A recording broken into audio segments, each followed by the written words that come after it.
I didn't say it was an underwear commercial. I said there was underwear involved. Welcome to Behind the Sins, presented by CinemaSins.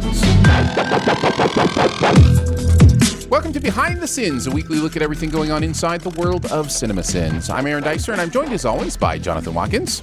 Hello, hello. And Danae Hughes. Hello, hello.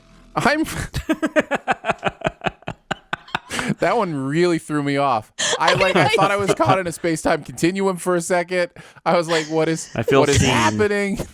We write for CinemaSins and TSwift and do various other things inside the CinemaSins universe as well, you copycat. How you guys doing? How's everybody? Everybody's good? Great. This is not our first recording in the new year. That has already happened, but it's weird because we are recording 2 episodes in a week, which we don't usually do. Yeah. And so it's kind of messing with my brain. Me too. Just a little bit. But how is everybody? How's everybody doing? Good. I'm glad to see that, 2020 ended and 2021 started off perfectly. So, that's Right? great. Nothing going on in the news. Nothing for us to comment on. Everyone's happy. Whoever has said it can't get worse, stop saying that. Just shut up. Just keep your mouth closed. Yeah. Danae's husband had one of the nicest tweets I've ever seen in my life, though, where he just basically said, "I love all of you." And then he said, quit scrolling down for the sake of your mental health or whatever. Yeah. He basically said, I'm out. I love you guys. I'm out for a bit, which I think is really healthy. And I've seen several people do that. And honestly, this is an okay place to say this, I think. I don't tweet anything political on Twitter anymore. I did before 2016. Basically, the sum of my political tweets was love each other, have healthy discussions, you can believe differently and still, that kind of stuff. The problem is, I think I started to recognize that just Twitter has no way to include nuance, no way to include, intention. And so anything you put out there becomes fodder, right? Like anything you put out there becomes part of the quote unquote war. And I'm just not a warrior. I'm a lover. That's not my goal. I agree. So I just don't put anything out there. It's not that I'm scared to talk with you about what I believe politically. It's just that that's not the place for it for me. I agree. I don't think you can have a... Yeah, I agree. I agree totally, 100%. But I do find it interesting that there's a whole new trend I see where it's, if you're not tweeting, you get called out. But again, that is part of tribalism. That is the thing of, if you're not for us, you're against us, and then that turns into, if you're silent, you're against us, and that is tribalism. That is cultural war. That is division, and that's just not who I am. So trying to egg you out, and get pick you a to side, say something. pick a side, and it's like, or we could have a conversation about what we believe and what we think is right, and not treat each other as enemies. But you will tweet out your 5 favorite rock albums, and then I discovered Aaron has only listened to 5 rock albums. That's the only explanation for Jesus Freak being on there. The best and the worst, all on one list. You're not far off. I think it's beautiful. Everybody should. I mean, I love seeing everybody's opinions on stuff like that. I think it's wonderful. Well, and I hadn't done one of those in a long time. One of my Fave 5 flurries, and to have things pop up that I'm not an expert on. That's one of my favorite things, is to just say, hey, here's mine, even though I'm not an expert on this. It's true. I lived a very sheltered life as far as music is concerned. And so, I think I had a couple Beatles albums on there. I had a Switchfoot album on there. I think Beach Boys, Pet Sounds deserve to be in that conversation. I think you just named them all. And then, of course, Jesus Freak, which I will stand up for. I think that's an incredible album, but yeah. You had... No, it's perfectly fine. I was just joking around. You have Revolver, right? Wasn't that one of them? Yes. That's my favorite Beatles album. Yeah, it's a good album. What was the other one you had on there? Oh, I don't remember. It may have been Abbey Road. Yeah, maybe. But I do love the Beatles. So. And I've never listened to Switchfoot other than like the songs everybody knows. Yeah. That they're a couple of huge hits. That Beautiful Letdown album, I think, is their best album, and it's incredible. And they're the one. What's their big song, or one of their big songs? It's the Dare You to Move. Yeah, Dare You to Move was, I think, their biggest hit. Yeah, but yeah. I thought that was them. Yeah. All right. Well, nice little fun trail there right off the bat. We went from politics to best rock albums without even a Not even hardly a breath. 2021, baby. I'm just over here putting on lip balm. It's all right. Well, let's get into it. Pick a side, Danae. Yeah, Danae. Come on. Danae, silence Your is silence evil. means you're the enemy. I love puppies. There you go. You picked a tough side there. All right, let's get into the SinSide Scoop. What's he building in there? Pay no attention to that man behind the curtain. This is a true story. We're going to take a look at the videos from the week, the process of sending them, how we felt about the show, movie, or commercial in general. Welcome to our brand new channel, Commercial Sins. Woo! Okay, moving on. Now we're going to talk about... I'm so sorry. I spaced. Yeah. Yay! No, I'm really excited about Commercial Sins. Commercial Sins is awesome. We've been, God, how long has it been since we've been talking about this? It's been a minute. Spring, probably spring. Yeah. In earnest. It's been in the Obviously, works. it's something we've chatted about before that, but as far as in earnest, like figuring it out, it's been a bit. When I was first hired, it was something that was floating around for like, hey, now that you're on the team, maybe, you could help with this kind of stuff. And I was like, I don't know what to do, but yay, I'm here for it. And I haven't been helpful at all, just to be very Untrue. That is a lie. I've been on the scale of helpful. I'm on the lower tier. But I say that just because I remember it being part of conversations, I think like even in October of like 2019. Yeah. So. Yeah, it's But, been on the agenda for a while. Having ideas is one thing, bringing them to life is another. So. Yeah, absolutely. That's the thing. I mean, and finding time to do that, because we are busy. Yeah. Contrary. Still I don't know the if six that's of a us. popular belief that we're not, but yeah.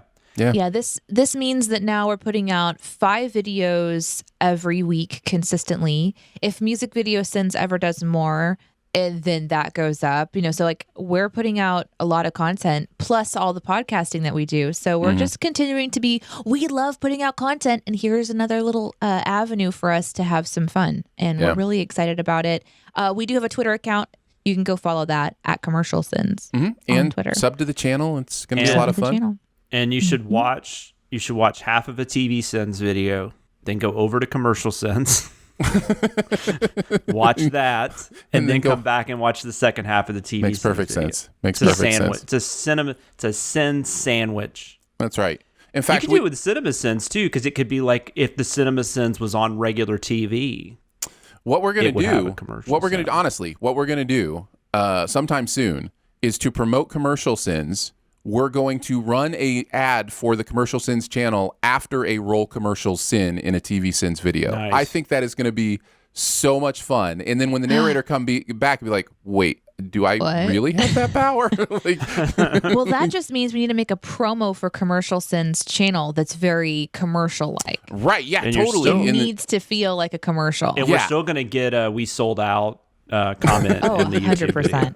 We sold out to ourselves. Yeah. I just think that would be super best funny. So place to next sell out time, since we have, we write on a lot of the TV Sin stuff. The next time you have a roll commercial sin in the middle, like towards the middle of a TV Sin, that'd be a perfect place just to be like, hey, let's throw a promo in here, and you can write it right in. So yeah, fun times. Well, like there's those scripts where we're so excited to have a roll commercials moment as quickly as possible. So it would be also genuinely hilarious if it happened like 3 or 4 times during the same video. You might be testing people's patience at that point. But if it happened in the first like 10 seconds. No, actually 3 times would be kind of funny. Like the narrator would be kind of like, the second time would be like, I guess roll commercials again. Yeah, we're gonna have some fun with that. That's for sure. Yeah. But what we're if it happened every time from here on out that the narrator said roll commercials? Oh my God. We just talked about not creating more work. Right. Yeah. No, it would have to be like a 5-second kind of promo kind of thing. Or what less, if it was just like a 2-second thing where it's just like sub to our channel and it just like had a little pop up? Welcome to the Sins Team Brainstorm session live on a podcast. Let's get into this is what you come here for. That's right. This is truly behind the scenes stuff. Yeah, this is literally behind the scenes stuff right now. We're gonna get into it, and we will start with Commercial Sins. This is a Jeremy Scott episode of Commercial Sins, written about the Charmin commercial, Hiney's Clean. And narrated by Chris. Welcome, Chris, the Chriserator. Unfortunately, the first narrator who doesn't have an R well, I guess there's one right there at the beginning. The Crerator. The Crerator. The Crerator. Love hearing Chris's narration on this. Lots of fun. Video itself is fun. Usually we talk about the thing we're sinning before. I have to tell you, we can still do that. Maybe even talk about like the product or something like that. I don't know what it would be. I just will tell you, I don't see commercials. So this is all new to me. Like and especially one that deals with underwear. Like, you know, this is it's not underwear. This is not an underwear commercial. Well, there's Aaron. Definitely underwear involved as I watched the video. This is toilet paper. This is how little you watch commercials. It's true. It is true. This is definitely not something that you should have control of. Yeah. Charmin does not make underwear, although no. That sounds like an interesting idea. Like I'm just saying there's a lot of underwear sins in the video itself. Like underwear that has toilet paper in it already. So you're just kind of cutting out the middleman. Makes sense. This goes to a point though, in that commercials in general, sometimes you'll watch it, most of the time you'll watch it, and you will not remember what the ad is for. You remember what happened in the commercial, but you're not entirely sure what the ad is for. Sure. Now, there's some that are really obvious, like, for example, Doritos.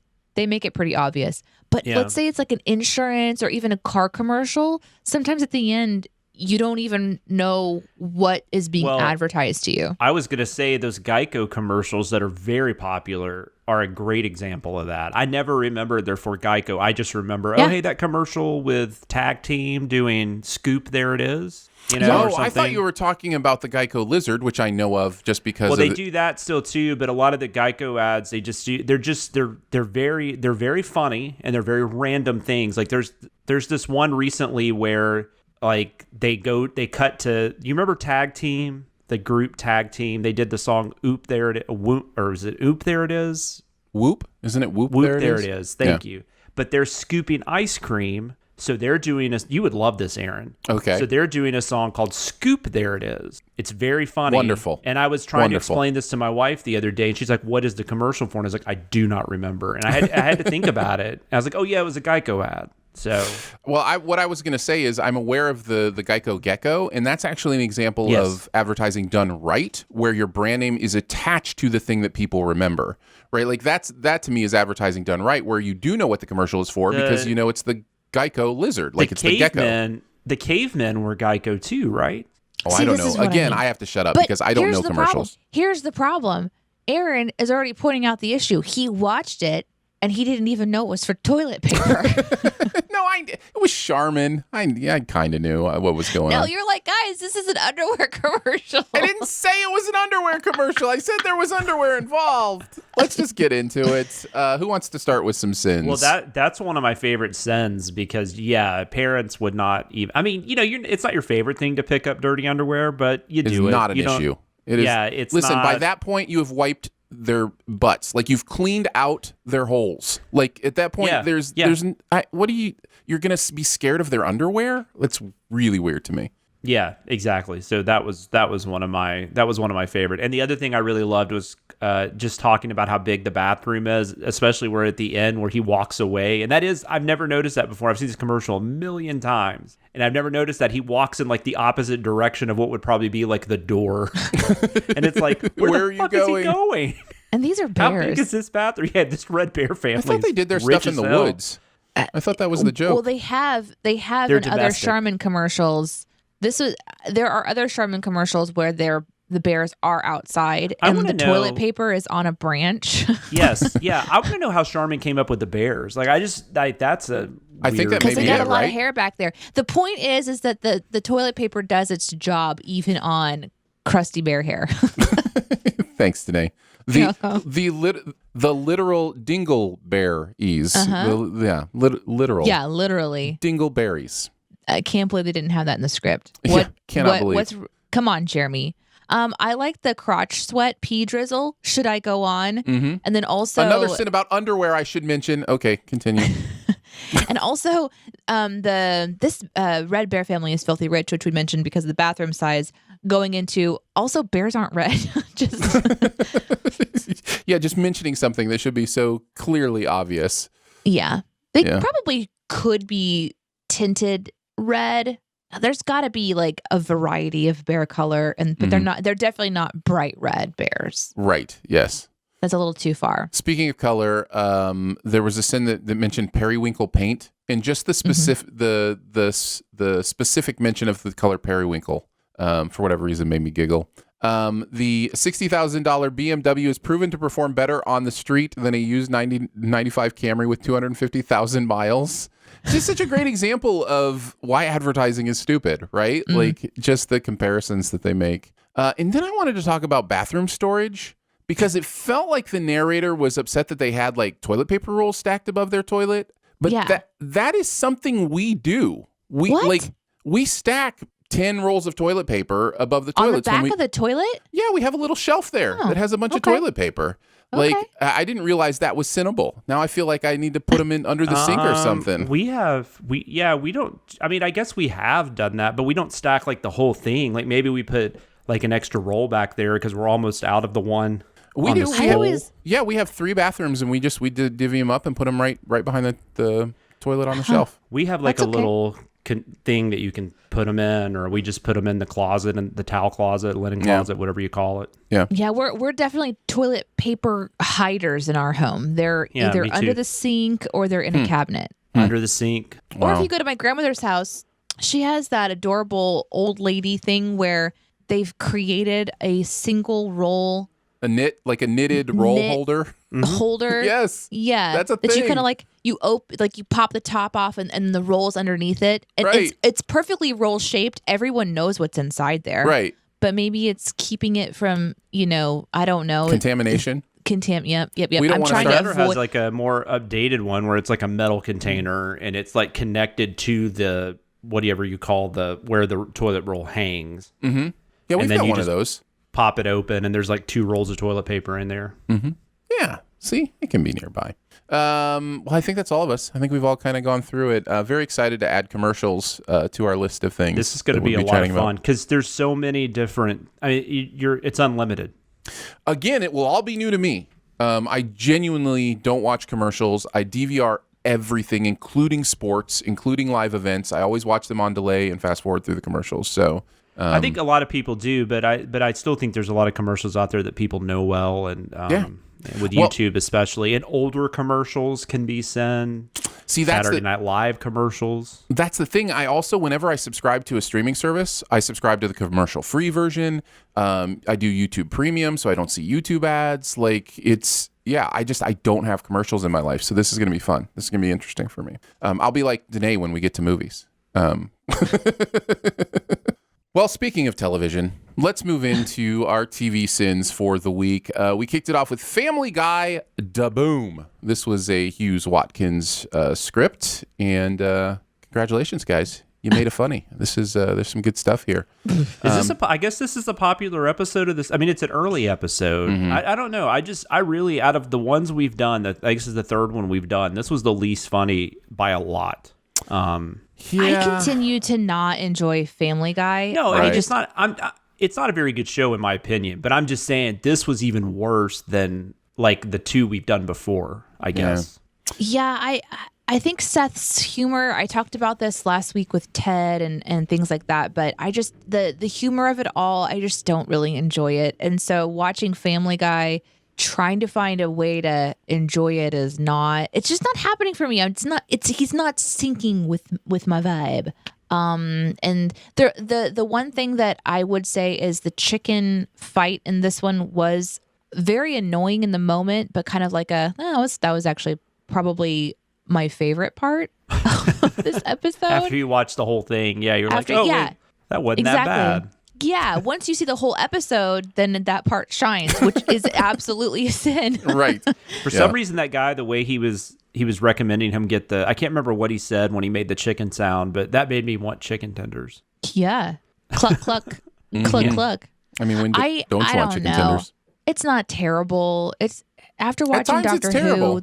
It might be terrible. How dare you? I know you're trolling me, but how dare you? We are moving into the video itself now, and I'm going to pick all Jonathan's sins. I'm not going to mention any of yours.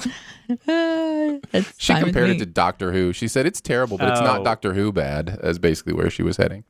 To have to pick between this and that Christmas special. I mean, this is only 20 minutes. It's not even a choice. It's the Christmas special. Sure, it's a little silly and cheesy, but it's not absolute. This is only 22 minutes. Yes. So, that alone. All right. I don't want to hear any more of this. I watched this episode several times. I had a lot of sins, but I just had to.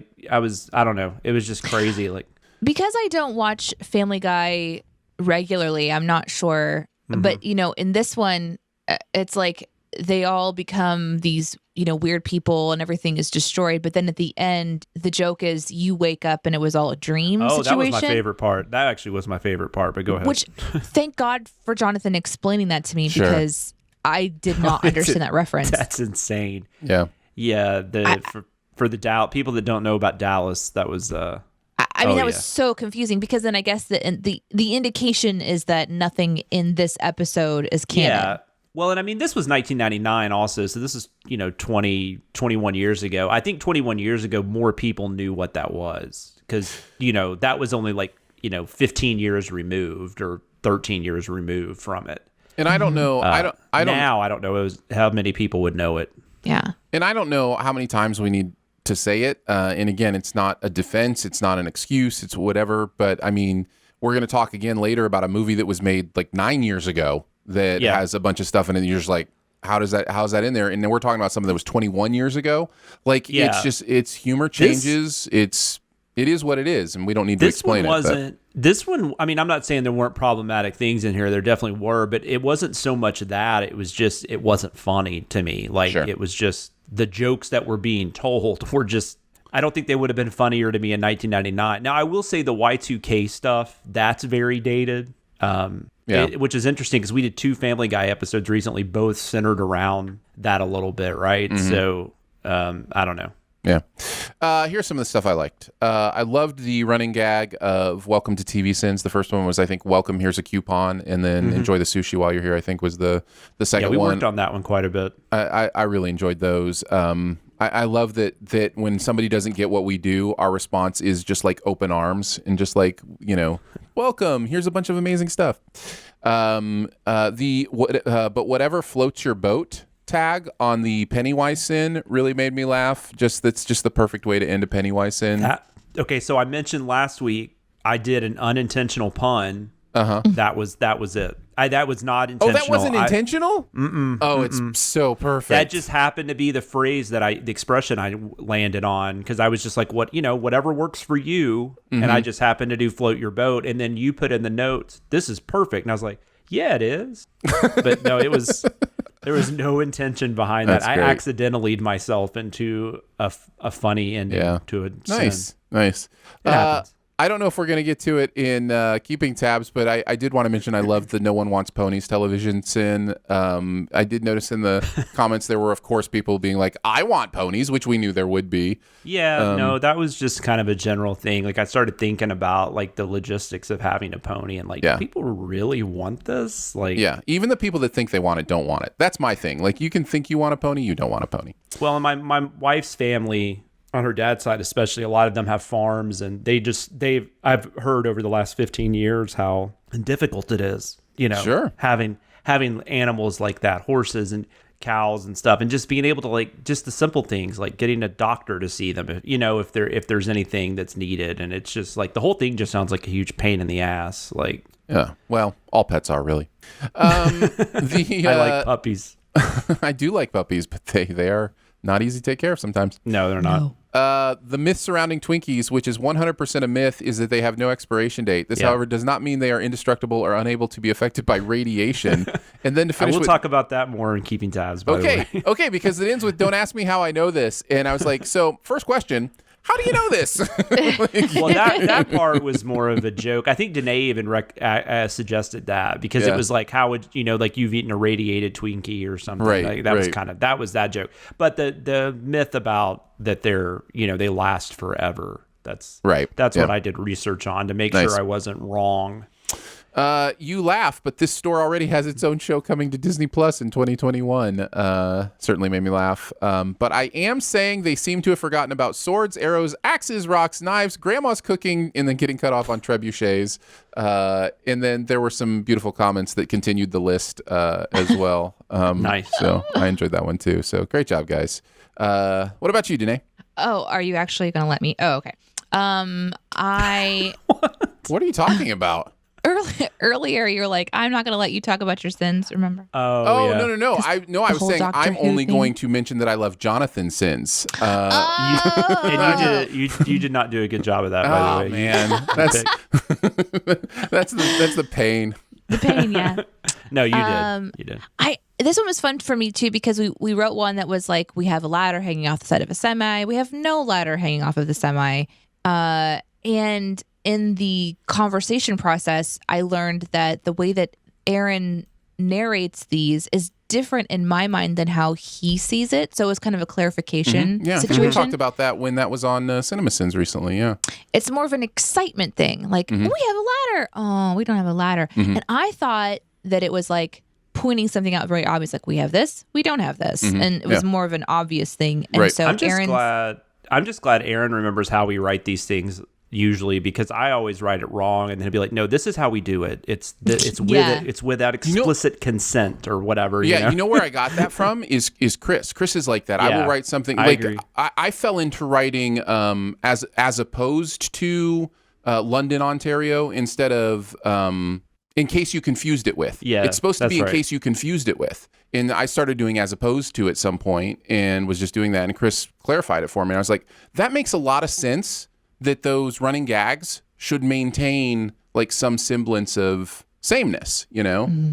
So yeah, that's why I kind of started thinking about that with other types of sins. But yeah. I'm glad. I also wrote this might be the funniest joke, which is also the sin. That this might be the funniest thing. We kind of like referenced that earlier, but I really enjoyed that take on it. Like laughing and almost removing a sin and then coming back in and like, nope, no, this is absolutely not happening. And then pointing out that Lois has been putting up with Peter regularly. And so how much worse could Randy Newman be? I really enjoyed that one. That was funny. That was really I did funny. actually like the Randy Newman bit too. That was kind of funny to me. Yeah, well, it's funny because the voice sounded like his singing sounded so familiar. It was a lot of flashing back to Toy Story for me. That man and his family walking up to me or something. I don't know. It was just It went on just the right amount of time. Yeah. Yes, I agree. And then we got the great bit about Lois not letting her kids get an apple. Yeah. Yep. Jonathan, did you have anything else in the video? You guys got most of it. I will say the Danae sinning that Peter would ever be invited to a party in the first place made me laugh. And pyramid schemes I thought was very funny. Yeah. But yeah, Yep. no, it was fun. All right, let's move on to The Office. What? Scott's Tots. We've got an Office episode that, as evidenced by Jeremy narrating it, has been in the hopper for a while. This is also a Hughes Watkins script. It's Hughes Watkins Day on Television Sins. Do you remember watching this episode? Writing this? How long ago was this? Do you know? 8 My months, God. Maybe? It has been a long time. It's been a really long time. So what's crazy is long enough that we had to rewatch to make sure all the jokes were relevant. And we were like, well, good. This is horrible to say, but like, the pandemic's still going. So I guess these jokes still are relevant. Oh, unfortunately, yeah, unfortunately the jokes still make sense. This is, which I mean, I know it's obviously I learned afterwards it's kind of known for this, but this was the first time I'd seen this episode. And this is like one of the most uncomfortable, like 23 minutes I've ever spent. Even Office fans are anything. like, this is the worst. Yeah. I saw The somebody comments- say Phyllis's wedding was Yeah. way worse, which means I never want to watch that. So I hope we don't send that one. Yeah, that was something that I enjoyed also going into the comments and reading how people were receiving this one because it was physically aching to watch this one. And my hatred of this show was already pretty high. And so going in and watching this one, I can't be a fan of this show because it's just horrible. But before we continue on, we the final script was due on April 25th. There you go. Oh, wow. So that's about right. Yeah. 8 or 9 months. It's been a long time. Almost because that'll be so like 9 months, I guess 8 months. I don't know how to do dates. I don't know how to date. I will say conceptually, like, I mean, because it very much fit with the Michael Scott character that he would get so caught up in something that he would promise these kids something like that, you know, like that totally fits that character. But the idea that he would let that fester for 10 years, that's just that's hard to get past, and it's hard to sit through. And then on top of that, you have this terrible B plot with Dwight trying to screw over Jim, and it would never work. I mean, there's so many things that Jim all of a sudden becomes dumb because the plot needs him to be dumb, I guess. Right, yeah. So that didn't help either. I think the one moment I genuinely laughed, though, was when Stanley just can't quit laughing because when he finds out that it's been 10 years. That was like probably the only moment like I genuinely laughed. But everything else was just maybe Ellie Kempler singing, What You Gonna Do was kind of funny. But other than that, I had totally forgotten she ended up being on this show. Yeah. This is where she kind of made her break. I would say so. I mean, I know she's in Get 'Em to the Greek for like a split second. Like that's the first time I remember seeing her. But Unbreakable Kimmy Schmidt is just, I think, what I'm always going to think about when I think of her now. But she is. Yeah, it was interesting seeing her. People got a little upset we send her too, even though that wasn't really the point of the send. But that's fine. Her father signs my wife's paychecks. Really? Yeah. He owns the company. Yeah. Yeah, it's one of those weird kind of things where it's just like, okay, Ellie Kempler's dad is your ultimate boss. Got it. Like, all right, here we go. That's it's just so one of those weird life things, right? Like, yeah. Yeah, that's like the day I found out I was related to Derek Carr, the quarterback for the Raiders. It's very distant. Yes. But it was just a cousin of mine pointed out by the way, we're related to him, and I'm like, what? I could show up on his door and be like, hey, bro. Like, we're I want some money. I don't even know if it counts as a relation at this point. I think we'd be like 8th cousins. I don't even know if that's a thing, but it would be that far. It'd be that distant. The question is it far enough for you to have a romantic relationship? Is the 8th. Where is it at? The 8th cousin? I think we could get married and nobody would say anything. But I can't believe I'm the one that brought that back up. Shame on me. I'll get into the sins since I didn't write on this one. Oh my God, I totally forgot that happened one time. Anyway, yeah, let's go back and revisit that conversation. Right, exactly. Where Aaron's like, it's not that weird. Listen. And Danae and Jonathan agree with me. That's right. That was my surprise of the whole thing is you guys were like, yeah, I don't even understand why people think it's weird at all. I was like, guys, you have to understand. I genuinely and truly hope that when we do our next Best of BTS show that somebody has timestamped that one for submission. I just remember when Aaron said something like we agreed or something. Today was like, no, we do not. No. All these months later, it's you guys won't quit talking about it. How much I was right. Well, yeah, that's why I created that flow chart for us. That's right. Some of my favorites from this video, which was great, very funny. I just know I don't like change, and therefore I sin change. Has a special place in my heart because the fact that Jeremy's back narrating this week, and I have been the change on TV Sins as the narrator, and it's just like, yep, that's just human nature. Fun. I know people don't like change. I totally get it. I'm with you. I understand. But also the way it was said was really funny in this video. Of course, I have to mention I've been Tots-oozled. The fact that the Queen of Tots wrote on this script is fairly evident and also necessary. Of course, she had to be on this episode. I think I remember. It's hard to remember because I don't even remember which ones are mine, and I'm going to feel terrible if I just say mine when I get to me. But I honestly don't remember. But I do feel like that was like we both. Because I think that was when I learned about Danae's tater tot thing was around this time. So I was like, oh, this is perfect. And I think we worked on that to get we kind of worked those out, because we knew we needed something in there. And I really appreciate the BTS fans showing up in the chat and in the comments on the video. Slab was down there like, Queen of Tots. And I'm like, ah! Because, it's been so long I forgot about it. To be honest, it's like that was just one of those sins that, you write. And now that it's been almost a year, it's been a hot minute. And a lot has happened, obviously. Mm-hmm. And so to go back to the script and be like, that's a fun one. And then to see the fan love on it was very heartwarming.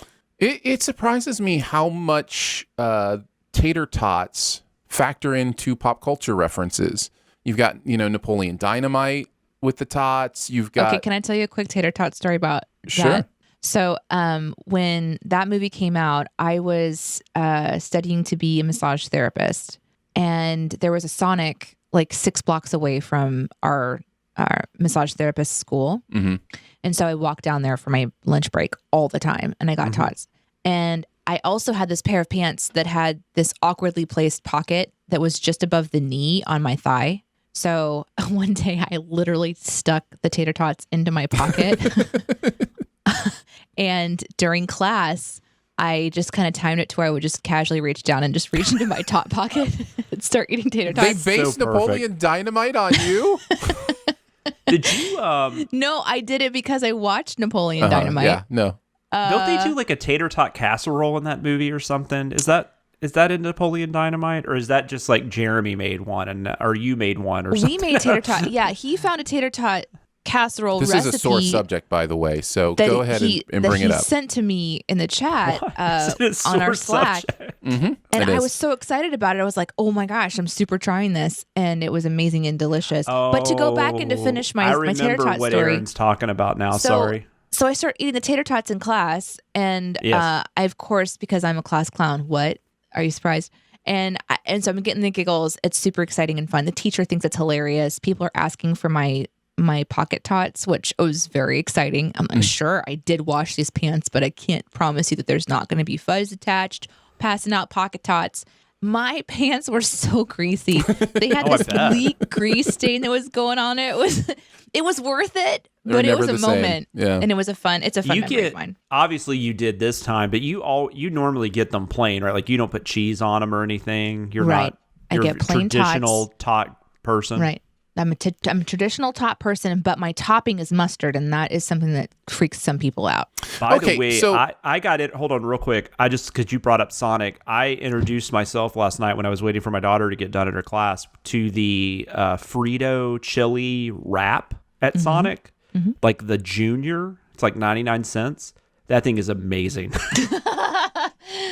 You're going to need some of that Charmin later, though. Oh, yes. Last night. Yeah, I did.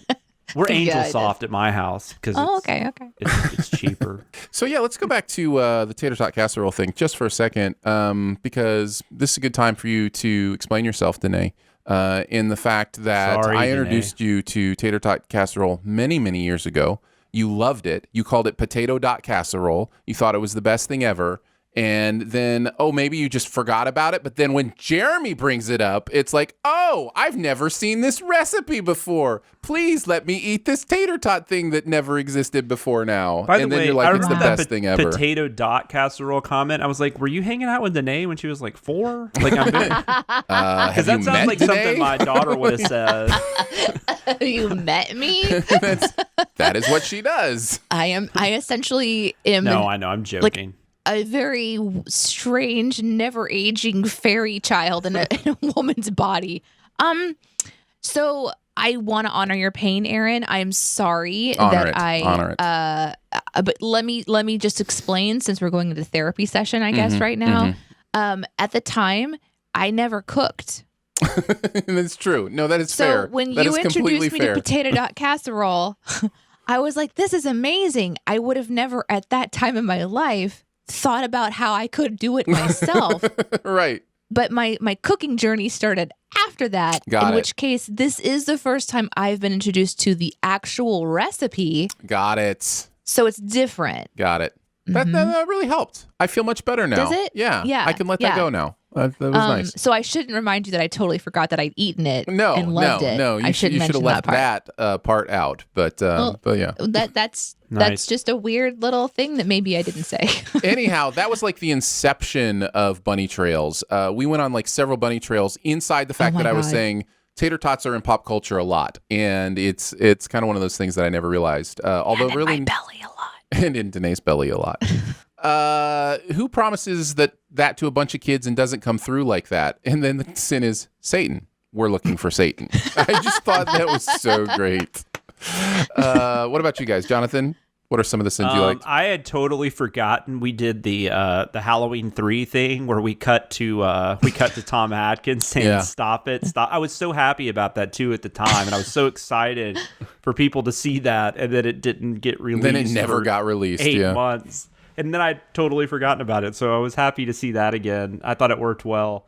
I already talked about Dwight's plan, just us sending all the aspects of that, how it would never work. But I loved, there was a middle ground between baby talk and oversharing, right? I thought that was really funny. Right. And I also had office pool karaoke written down. Yep. What about you, Danae? The limited space for the vending machine rant was fun. Oh, yeah, that was great.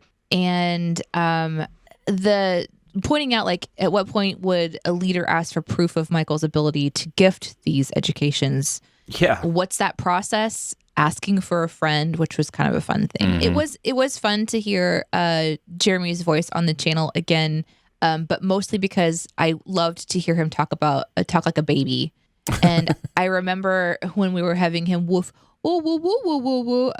I remember writing, thinking, I wonder if he's going to be okay doing this because it's so silly. And then hearing it and giggling that we had made Jeremy do that. Yeah. So that was a memory that came back to me when we went back and watched it. Nice. So let's move on to music video sins. We're going to talk some more Taylor Swift. Willow is the name of the song. I like Taylor Swift. I like this song. I was surprised when I started watching the video that she's doing almost like a connected Swift verse with her videos.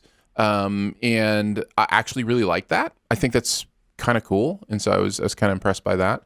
What do you guys think about this song? I like Taylor Swift, but this song did absolutely nothing for me. And really Cardigan didn't either, so I might just not be as into this portion of her career. Sure. I don't know. Sure. I was trying to find the meaning in it. When her album came out, I listened to all of the songs. Willow was one that gets in there's a rhythm to it. It gets catchy, which is why it's probably the single.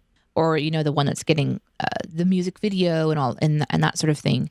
But it wasn't my favorite on the album, and I didn't feel like it was the strongest lyrically either. But it has a catchy hook to it. So, but I love the melody. I love the musicality of it. I do tend to find, like, at this point in time, that I find myself thinking that Taylor's just singing the same song over and over again. Even in, like, her, like, the notes that she reaches for. It's all really in that same kind of space. She's very comfortable with what she can do. And so I might be getting a little bored of Taylor, which is okay. She's doing a bunch. But I do love watching her passion because she's kind of fallen into folk again. And she released something where she said essentially that her pattern has been to try something new every album. And this is the first time she's kind of allowing herself to go, I have more to do in this genre. I'm not done yet, and I'm going to do another album. And I love that she's experimenting and that she's doing what she wants to do. As an artist, when you find something you're passionate about, you shouldn't feel apologetic. You don't need to be apologizing for wanting to create content in that vein. Sure. So I do like watching her journey a lot in that way. But I just didn't really understand what I was listening to. Like, is this a love story? I can tell you. What kind of a love story is this? I was confused about that. Does she just like the movie Willow? Yeah. Change me back to my human form. I think you bring up a good point though, Danae, because there are much better songs on this album that I would personally think. But I don't know what release strategy's like anymore, because I don't, like Aaron was talking about commercials. I don't listen to the radio. Right. I don't listen anymore. to commercial radio. I just listen to whatever I want to listen to on my phone or podcast or whatever. I will say that when the music video came out, I thought, okay, potentially this will inform more of what the lyrics are. Aaron, I'm really curious what your research shows, but how that might relate to what we're seeing visually, because when I'm watching the music video, I don't know that it cleared anything up better or worse for me, but it was still really beautiful to look at. So that's it. It's just I'm confused in general. Yeah. What lyric explained the magic rope? What lyric explained the magic rope is the Taylor verse. The summoning of whatever these light spirits are, and why was he there? There's just questions. Was I high the whole time I was watching this? Here and tell me. So what I like about this song lyrically and message wise is this is interpretation. She said stuff that leans this way as well. But this is a song about desire, specifically sexual desire. This is a song about the mystery of desire. The idea I'm listening. You have my attention.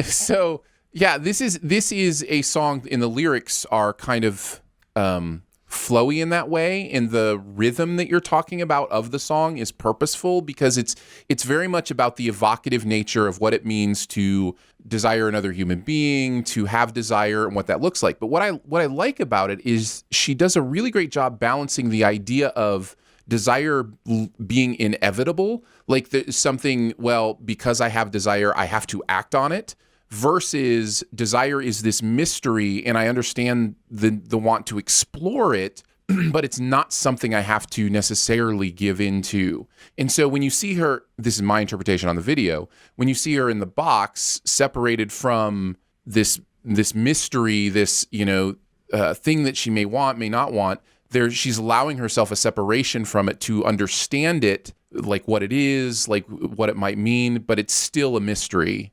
Why she's feeling what she's feeling, why, those kind of things. I think it's really poetic. So the rope is leading her to the bedroom to get fucked. Well, if you want to say it that way, Danae, then feel free. But definitely the song is more about the nuance of that rather than the explicitness I'm sorry, I just of cut that. straight to the point. But that's Danae, exactly the opposite. That is exactly the opposite of what the song is doing. Oh, I see. The song is saying there's more to it than love. that. Okay. He makes love. So the rope is guiding her into the piano, which leads her into the water of desire, which Correct. then leads her into the box of her virginity, which she finds a way out of to go and dance bedroom. before the wildness of desire and passion. I think you're getting it. No, I don't know if you're kidding, but I think you're getting it. And then the rope leads back to the house where he shows up, and that's why I'm saying it's time to get really excited. But the rope stuff and the piano stuff, that is the Taylor verse. Those are the connecting points, right? This song isn't about the piano and the rope. I hope that's is that bedroom behavior today? Yeah, that's bedroom behavior. You're like, hey, Justin. I understand that you are listening to an audio podcast right now, and my co-hosts don't. So Danae is doing some sort of, just to explain it to you, Danae is doing some sort of combination robot with maybe a little bit of the Carlton, I'm doing maybe some YMCA. This summoning dance that she's doing. Yes, mixed you're doing with the like a summoning chicken dance. So anyhow, I think the Taylor piano Swift is rope silly. stuff, She probably dances like that. Probably. The piano rope stuff, that is the connecting parts of the video. That doesn't have anything to do with this specific song.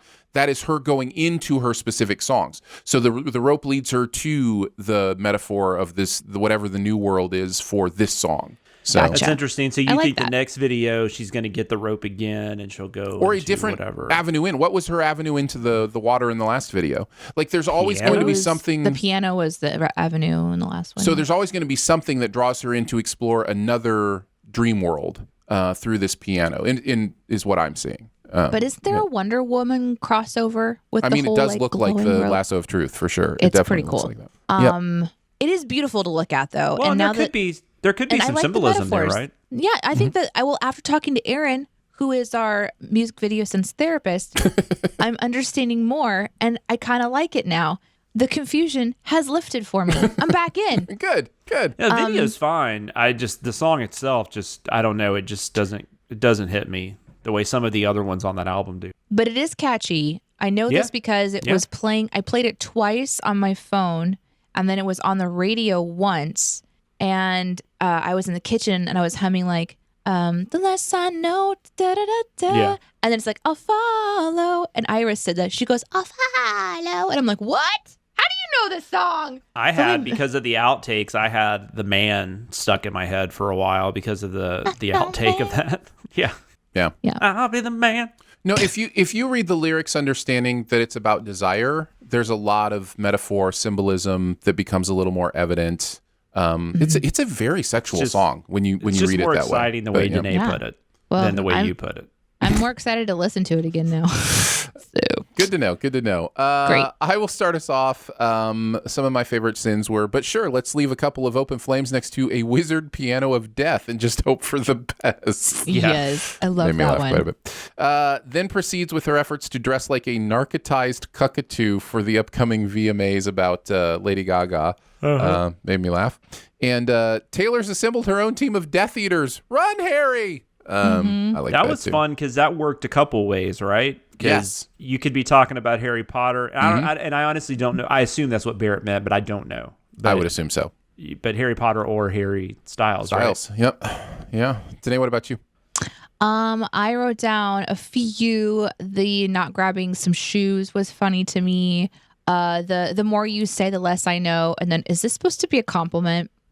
When she comes, like, there's the box, she's in the box, and the sin starts. I'm not necessarily judging. Okay, wait, who am I kidding? Of course I am. But then pointing out that why does it look like Taylor consistently shops at the world's most expensive thrift store?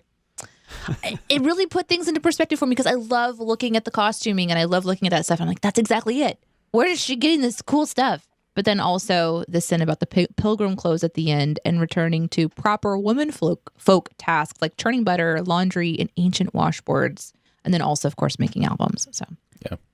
Jonathan? I enjoyed Google It Kids. I thought that was really funny. Instead of going bareback, I mean barefoot. And then just the moistenly staring at the camera in a music video cliche. I don't even know how he said that. I can't say that. Moistenly. Like, I can't even get that out of my mouth. Yeah. You just break it down by syllable. Moistenly. Yeah. See, it doesn't work. Well, I think there's a fourth syllable you probably need to put in there. But yeah. Smarty pants. No, I'm making light of my own mistakes last week with the double L's. I know. There were some comments on Discord. People were like, I think that humanized Aaron a little bit. And I'm like, was I a robot before that? Like, they thought you were just a robot? Yeah, I'm always glad to be humanized because I don't know if you know this, but I'm actually a human. But it's just although you one do of those have things. Robot parts, you are part machine. That is true. I am cyborg. Yeah. I am cyborg. All right, let's move on to CinemaSins and specifically the 2020 version of Mulan. This was an Atkinson Hughes script. Chris and Danae writing on this one. Danae wrote on everything this month. Did you write on the original Mulan too? Yes. Because I know Chris does that sometimes where he'll have people write on sequels to stuff. Did you write that one with Chris though, or was it with somebody else? I was thinking it was Barrett for some reason, but probably wasn't. Or maybe Jeremy. Maybe it was Chris. What did you guys think about this remake? Danae, I'll start with you. I haven't seen it. Oh, you haven't watched it? Yeah. No, my daughter hasn't really had any interest in it as of yet, and so I wasn't going to watch it without her because I hadn't heard anything good about it. So. Yeah, no, I hear you. Danae, what were your thoughts as you kind of watched this new version of this movie? Because you know the other one pretty well, right? Like that's one you've had in your life. No, I the first time I watched Mulan was to sin it. Oh, that's right. I remember that conversation because I'm a fan of the animated one. That's what. Yeah. Yeah, so I hadn't seen it before I sinned it, and then now doing this one, it's a little intimidating going into ones that have controversy, and this one has plenty. And then also knowing that, I wanted to just stay true to the sins that I know how to write and not try to write in another person's voice. Sure. But I feel like if I were, I don't know, there was more to mine there for sure that we could have, gone in, and my lack of understanding of culture. I'm sure if I knew more, I could have found more wrong. I tried to find some things like, sinning the pigment of the colors of the fabric and the final sin of the script, like, kind of like pointing out like, and then everything changed, right? Mm-hmm. So this movie's pointing out that everything got better for this entire group of people, right? So that's the best way that I knew how to kind of go in with a woman's perspective at the very least, and try to kind of point out some general flaws. Because when it takes it from a cartoon into a live action, suddenly it's not talking about like I don't know, it makes it more real. Mm-hmm. It's talking more about like, I don't know. it was a little intimidating for me. But I just have to kind of put my fears aside and write what I know to write. Yeah. I had a question. So, I know we wouldn't have shown this in the video if they did it, but it looked like there's no music in this one. Like they just went straight action drama. It's not a musical, correct? It's not a musical. It's not a musical at all. Right. Correct. That's what I thought. And I mean, it's hard to judge when you're watching just the Sins video, but it looked like the acting was not great. Is that an actual case of the movie? I thought it was fine. Okay. Yeah, I didn't have a problem with the acting. I wasn't distracted by the acting as much as I was distracted by some of the choices that they made to remove, like Mushu, for example, which we peppered throughout. Yeah.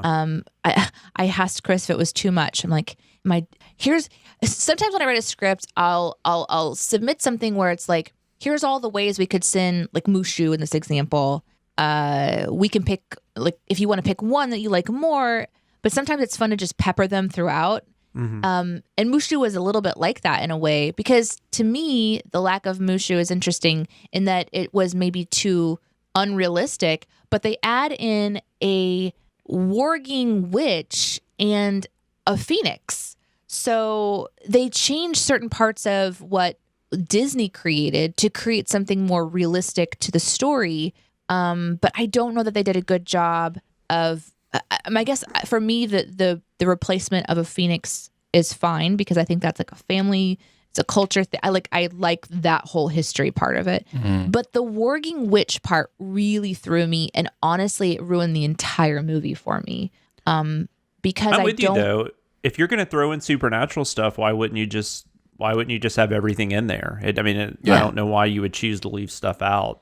It was confusing. It was like they wanted us to like this woman as she became more humanesque with the removal of this crazy armor that they had her wearing and these crowns that they had her wearing. Like, we're supposed to start to relate to her because maybe she and Mulan could be similar somehow. Like, but I don't know how they would be similar because Mulan isn't like her. Just because she can use chi and is a woman, it doesn't. They're presenting like the extreme of Mulan is that she's this evil witch who can morph. And part of my D&D player is like, well, isn't that kind of cool though? Like, who wouldn't want to use your chi to learn how to do this kind of stuff? Right. Why is that bad? And then they force this, this death of this person that was just really, again, supposed to drive home this heartfelt relationship that Mulan and Warger didn't ever have. So this character, her presence almost steals away from Mulan's story rather than empowering her story. And so that was for me, the biggest failure of the story of the movie. I'm not talking about the making of the movie or what the directors decided to do or the set people or where they filmed or the congratulations that they gave or the thanks that they gave or the beliefs of the actors themselves. I'm leaving all that on the side. I'm not talking about any of that. For the story, I think that was the biggest mistake. It also looked to me that, like, I know she's a woman and you're going to see whatever you believe somebody to be, but I had a hard time buying that no one would be like, yeah, that's a woman. Like, because it didn't, maybe in the context of the movie it would make more sense, but just watching the video I just kept thinking, like, I mean, just because her hair's shorter. Well, it's not even short. It's just pulled up on a bun. Yeah. Do they really focus that much on her taking a bath, though? Because it seemed like that was a good portion of the movie. Yeah, it was kind of the joke, like that she's not bathing and she stinks, and then there's a scene in Mulan where they all go and do like a skinny dipping nighttime bath scene where she thinks she's by herself in the cartoon, and in the live action they completely avoid the group situation they instead bring out the love interest person who just happens to go stalk his bestie at night. I guess the bad thing is in the animated movie, I guess it just stands out more in a live action for me for some reason, or maybe it was just because you guys did so many great sins about it, it just stood out a little more. Well, I don't have a lot to add to what Danae said. She hit on a lot of my same thoughts. I think this movie is just fine. It's certainly not one of my favorite Disney remakes. It would be on the lower side of those, not quite with Dumbo. But on or Lion King or Lion King. It's really cinnable. But it is very Cinnable. It was really, really interesting to sin because there is so much to sin about the story. Yeah. From the beginning to the end. Even things like her leaving her house to travel to the army and running out of food. But then when she leaves the imperial city to go home, she doesn't have any food and she just gets home just fine. Like even just stuff like that it just all kind of falls apart because it's a convenience story rather than them trying to find like an actual, I don't know. There had to be something more in there with the lore, or just find a new way to tell Mulan's story. Yeah, I think you get glimpses of what they're trying to do, and they just never succeed at it. Like you get glimpses of the, like you said, the parallel women and kind of what they're trying to do there. They just don't succeed at it. It just doesn't work at the end of the day. I just wish they would have asked, because it's live action, I wish they would have asked questions like, okay, so if she has to go behind enemy lines to set off an avalanche, realistically, how would she have done that realistically? Yeah. Instead, they ask us to believe that this entire army doesn't see a woman in a red coat with flowing hair charging behind enemy lines, holding a whole bunch of helmets on a horse. And then she, it's just ridiculous. It's and that's the part of it too. Yeah. It's like, okay, well, if we're going to be this ridiculous and have a warging witch, let's go full on. Like, bring us Mushu. It also feels like it's a little more disappointing just because you have a female-led action movie, and it's also like almost maybe even it is 100% Asian characters, played by Asian actors, and it's just not that good. Yeah, and I think that's kind of disappointing, right? It is disappointing, but it's a good reminder that that's just part of the equation, right? And Disney has done that is one of the things that Disney has done really, really well. Yeah. I agree. Is that they have made up for their mistakes of the past by really honoring cultures and people and casting and all those kind of things. But that doesn't, like Moana. Moana is a great example of where it totally works, and it's doing that as well. So. And there are others as well. And I think absolutely. Well, on the Disney side, you go over to Marvel and look at Black Panther or things like that, and you just go, there's a reason those things work, but it's not a golden key that unlocks a perfect movie. Like it's not the only thing that's needed. And so yeah, it is one of the main things. It is one of the major things. But I don't know, I'm sitting here thinking too, like what story I would have wanted. And here's the problem: it's not a Disney story, right? It's something else, because Disney's going to stay in that safe zone for family. But Mulan's a warrior. She's a killer. Like, go in and show us how she is badass. And it kind of has glimpses of that. That's some stuff that I did like. I did like the fighting. It was really fun to watch the stylistic crouching tiger, hidden dragon, But they don't really let her shine. They keep cutting away to these other people. She has a couple big moments, but it doesn't feel like that she's the focus. And at the end, she kind of gets to take on this really cool sword, and then her village gets to hear that she's a hero, and she's not defined by having a husband, and she accepts this position of being this great general. Let's see that. Let's start the movie there.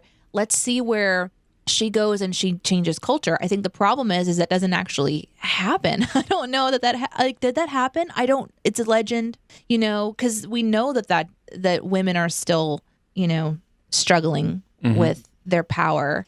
Have we talked about the chi thing? Because to me, that is one of the biggest problems with the empowerment issue is they made her a superhero, and they basically said, well, she has extra chi.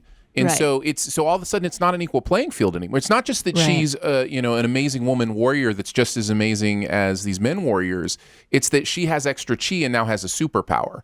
And it's like that to me kind of undercut a lot of the themes and a lot of the stuff they were going for.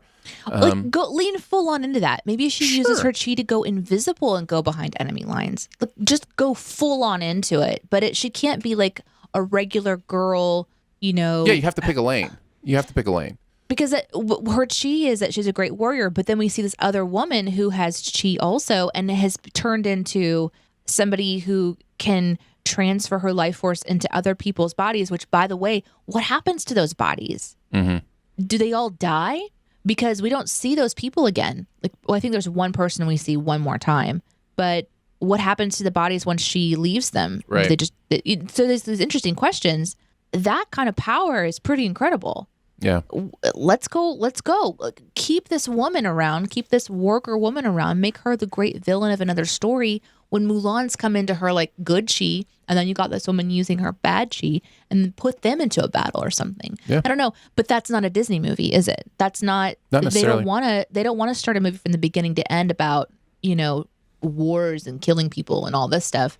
They're going to want to find that family moment. Maybe I'm not thinking of it. Maybe there are Disney movies that do that, and I'm not thinking of them. Well, but this is full on a Disney movie. I mean, they tend to create other subsidiaries, like they'll have like, you know, back in the day they had Hollywood Pictures and Touchstone Pictures, and now they have Fox, I guess, to kind of do that with, where that's going to be your more adult stuff. But if it's Walt Disney Studios, it's what you're saying. And sometimes great movies come from that. But like you're saying, I think sometimes maybe some subject matter doesn't fit well in that mold. Yeah. It worked better animated, but even with you talking about this, I think that shows some problems with even the animated version. Sure. I will say too, I feel like the other thing that was hard for me to relate to, but I'm not, you know, raised to understand this level of like this kind of culture, is, you know, Mulan had to be so serious and not emotional. The range of acting that we saw was very, very limited. It was humbling, and it was serious, and it was, you know, just kind of contained. And even when she was fighting, it was just, you know, the range of expression was really limited. Whereas the male characters, you know, they're having fun, they're cutting up, they're, you know, laughing with each other and jabbing and stuff. And so, it was hard to relate to this one. It was hard to get into it, and it was easy to sin. And I was glad to be part of it. I'm glad other people seem to be enjoying it. This has been a really good conversation. I'm glad we had it, but I'm ready to hear about the sins. Jonathan, what were some of your favorite things from this video?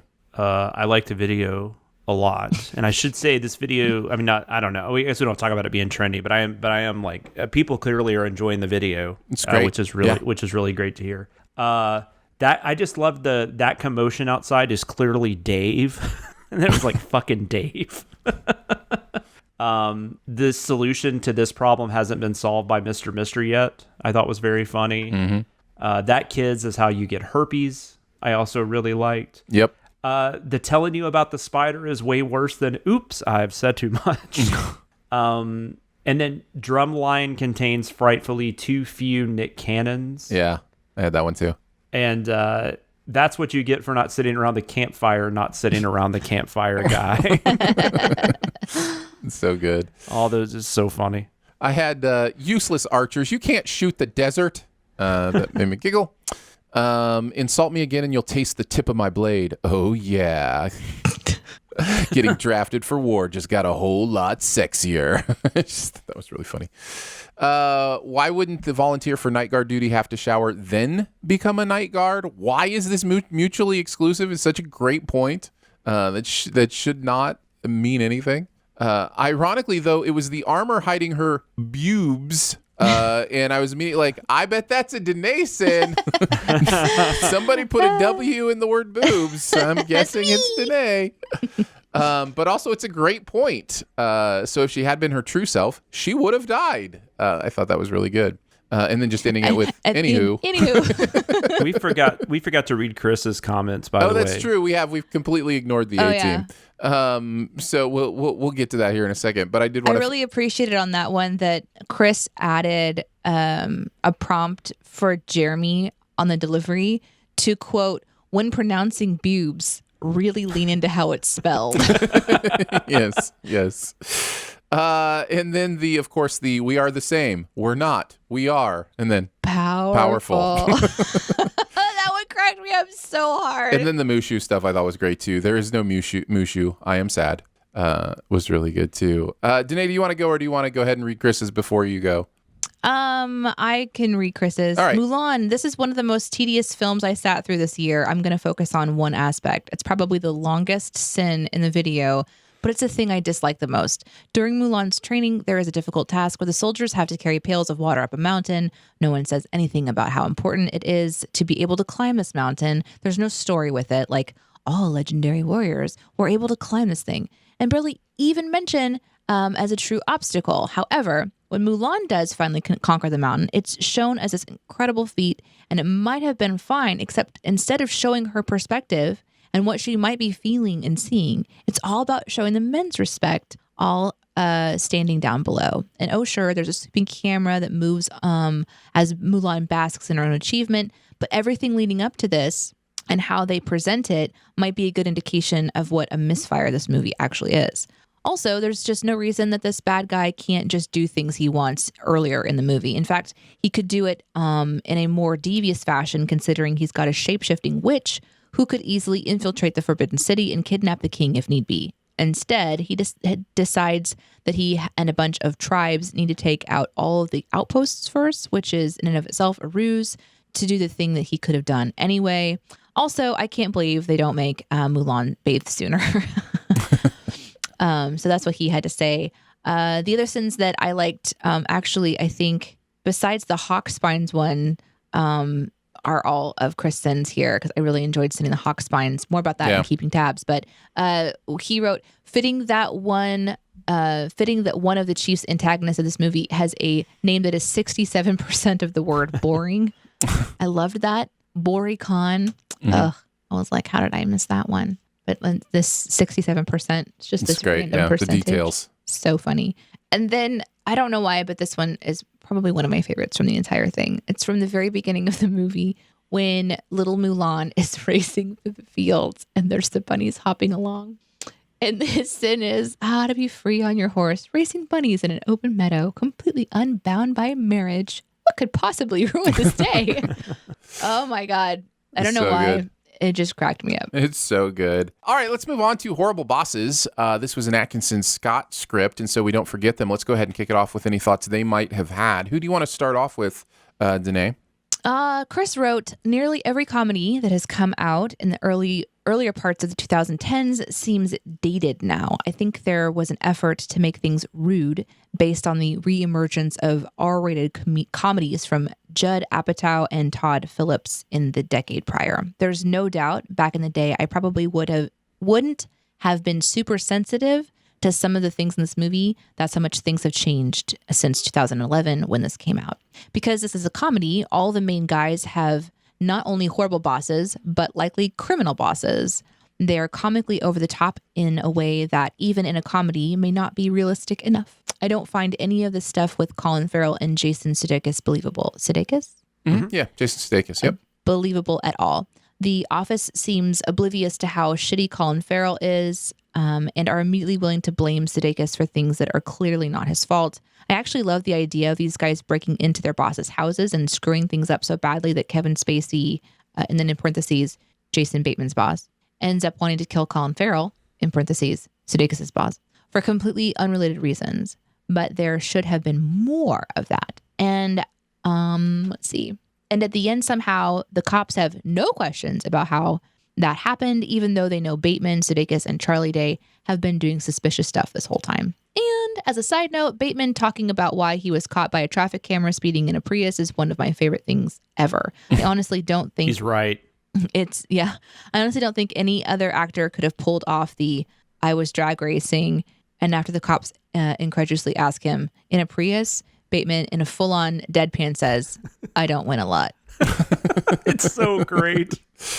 Another one I almost took a sin off for was when Bateman says they're going to have to move to Canada and, quote, learn hockey and all that shit. Jeremy continues on the Horrible Bosses rant by saying, I famously saw the sequel first and loved it. Later saw the original and thought, yeah, a lot of the jokes are the same in both movies, I guess. But after seeing the first one, no, they aren't the same jokes. They aren't all the same jokes. And the second one is actually funnier. This is mostly due to the charm of Chris Pine and Christoph Waltz, as opposed to Spacey and Colin Farrell just being mean assholes. Anyway, this movie has some really cringy moments, mostly with Aniston's character doing wanton sexual abuse and assault for laughs. I'll argue the sequel is also better because instead of trying to do murder, they're just trying to kidnap. The murder angle of this movie is too sharp an edge for some of the jokes to land. As Chris said, it's impossible that these three don't get in any legal trouble after all is said and done. Oh, and they go so freaking far for so many jokes, man. Everyone in the office just believes it was Sudeikis that fired the disabled guy, even though they all know the boss's son is the real dickhead around these parts. The Wall Street friend who can't even get a job as a writer, so he's offering hand jobs. I still say skip this movie and watch the sequel. Now, the sequel has some of the same already dated cringy kind of stuff, but it's a much funnier movie overall. There's this great bit in the sequel where Charlie Day is in the back seat, Sudeikis is in the front, and they have this stupid conversation. And Charlie is painstakingly cutting out letters from magazines and laying them on the sheet of paper on his lap, the kidnapper's note. And then Bateman opens up the passenger door to get in. All the letters and the notes go flying everywhere because he hadn't glued them down. I'm not sure I answered the question, but there you go. Only Jeremy would take the opportunity to tell you how amazing Horrible Bosses 2 is during his comments on Horrible Bosses and actually recite a scene from Horrible Bosses 2 that has nothing to do with anything we're talking about. I can segue into my feelings on the film, though, with what he said, though. I've not seen Horrible Bosses 2, so I can't comment on that. I think I'm going to watch it now, though, because I think he's talked me into it. The same way Chris has talked me into watching Ted 2. But I didn't like Horrible Bosses. I thought it had funny moments. I've only seen it the one time when it came out. I thought it had funny moments. That Jason Bateman thing that Chris mentioned is insanely hilarious. And I went back and rewatched that on YouTube yesterday, and I ended up watching it like 10 times. It's so funny. He has a singular sense of delivery. I cannot think of anybody else who has the same comic delivery he has, and it's perfect. And I mean, I'm always happy for anyone to have like a career renaissance, but like I'm so happy that he did because he was like a child star, and I mean, no idea that he could do these things that Arrested Development showed us, and then he's continued on from then. Or even Ozark. Yeah.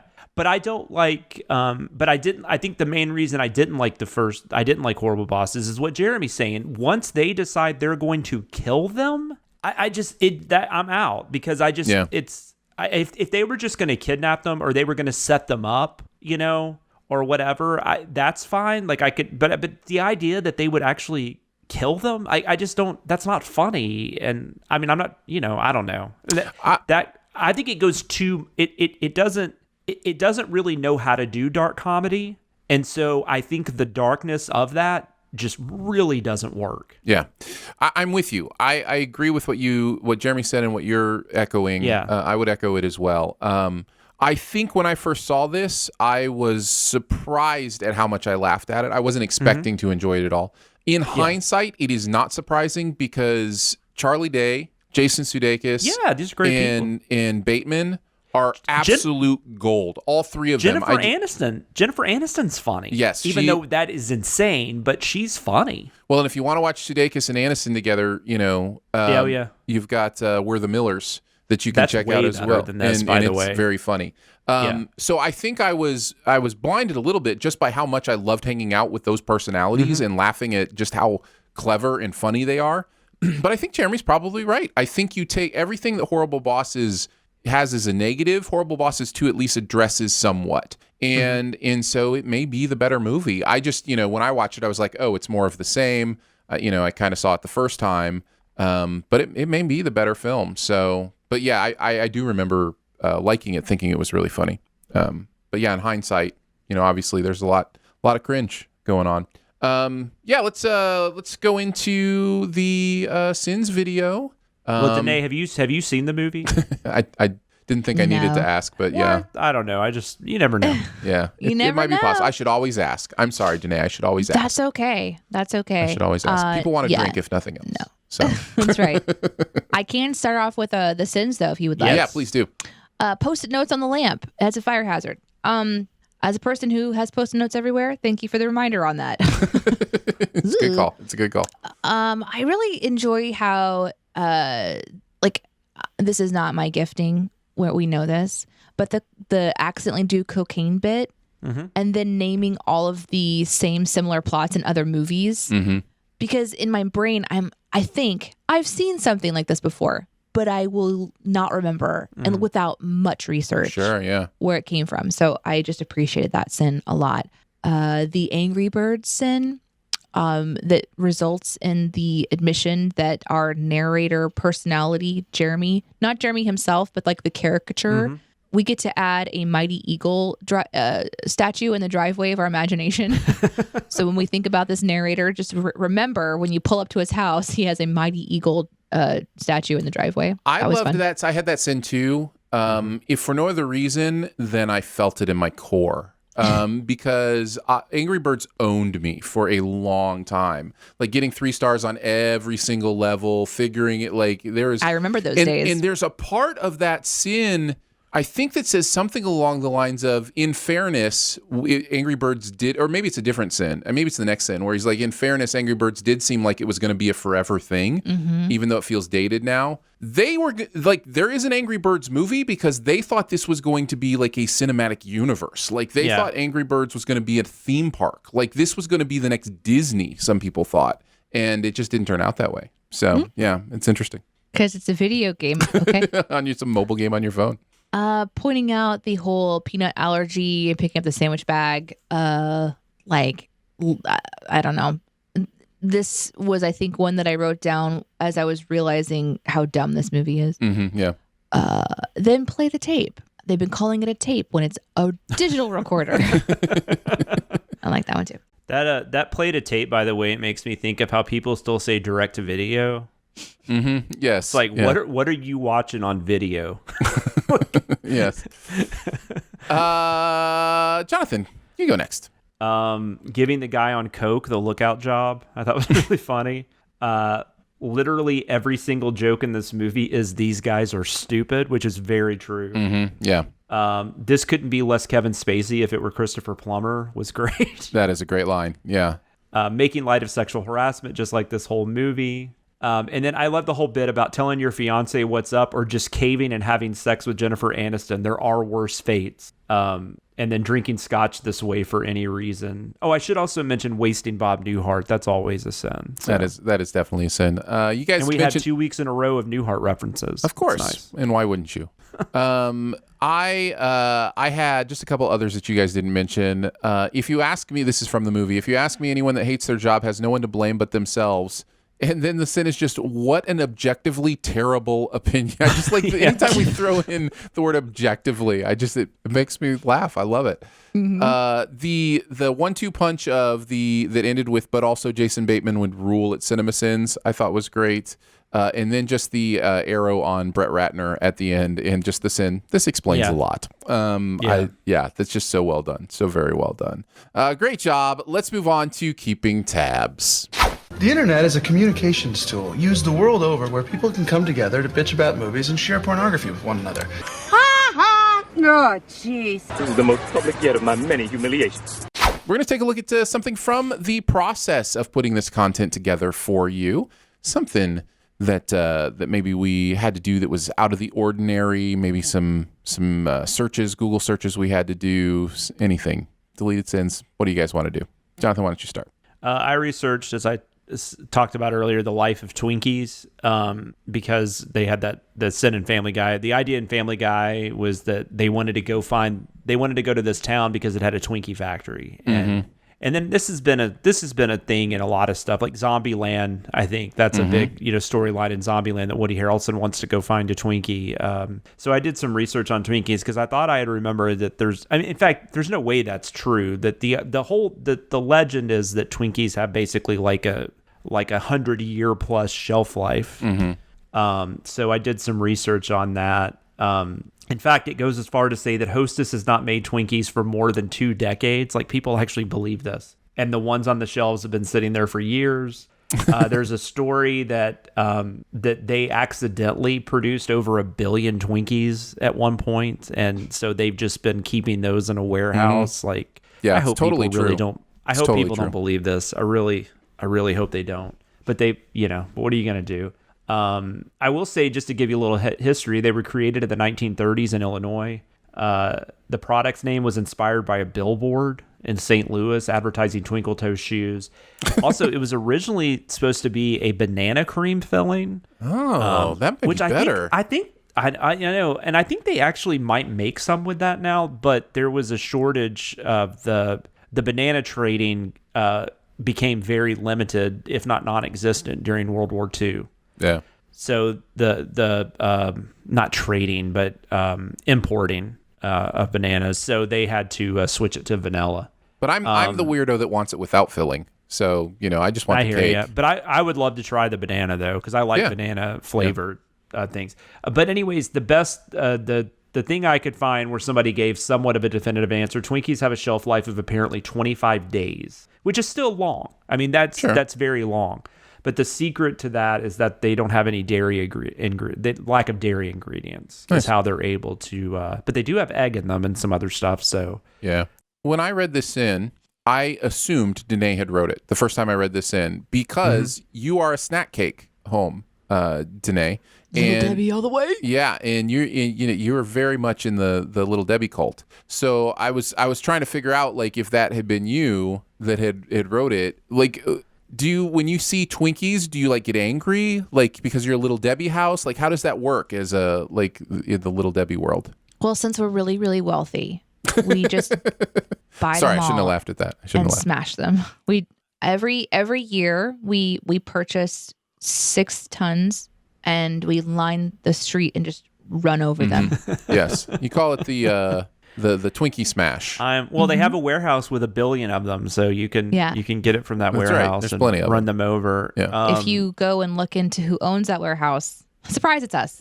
What is Little Debbie's like Swiss the cakes and the like Christmas tree snacks? That's Little Debbie, right? Okay, Zebra cakes, oatmeal cream pies. There you go. Now you're getting to the stuff. Star Crunch, oatmeal cream pies. My wife really enjoys Little Debbie. I don't eat a lot of the peanut butter things. The Nutter Butters. The Nutter Butters. Oh, the Nutter Butters. Yes. Yeah. Oh, Nutter Butters is Little Debbie? Mm-hmm. I thought Nutter Butters was like its own thing for some reason. Yeah. Yep. So, I mean, there's definitely, in the world of snack cakes, there's definitely a rivalry, but there's different, they have a different style to delivering product than Little Debbie does. And gotcha. My husband's worked for Little Debbie, whether it was actually running the route and delivering the product to the stores, which he did for a long time. He actually would run the routes with somebody when I think he was 12. And he would do like the little summer thing, where he would like accompany his mom's friend who had the route on like a little summer jaunt. So, he would just go into the stores and kind of like watch and see how it all works, sort of a situation. So there's people in this community that have literally grown up watching Justin be a part of Little Debbie in some way. Wow. It's pretty cool. So he takes a lot of pride in his work. He would probably be upset if we didn't correct. It's the Nutty Buddies are the Little Debbie peanut butter thing. Okay. Yeah, I get Nutter that Butters wrong. are cookies, right? Yeah, correct. Yes, correct. And I get that wrong because I remember them being Nutty Bars. Right. So do I. And Nutty then they Bars. changed the name to Nutty Buddies. To Nutty Buddies because people said that was what they wanted. That's why. So I got I never get it right. Yeah. Yeah. Nutter Butter is like like Chips Ahoy or somebody. I don't know who it is. But. Let's talk about this some more. I have one story to share, and that is how I discovered I like to eat oatmeal cream pies. Oh. One day, I left my oatmeal cream pie on the dash of my car, and it got warm. Yeah. So when I came back to my car, I was like, "Oh, I better eat this."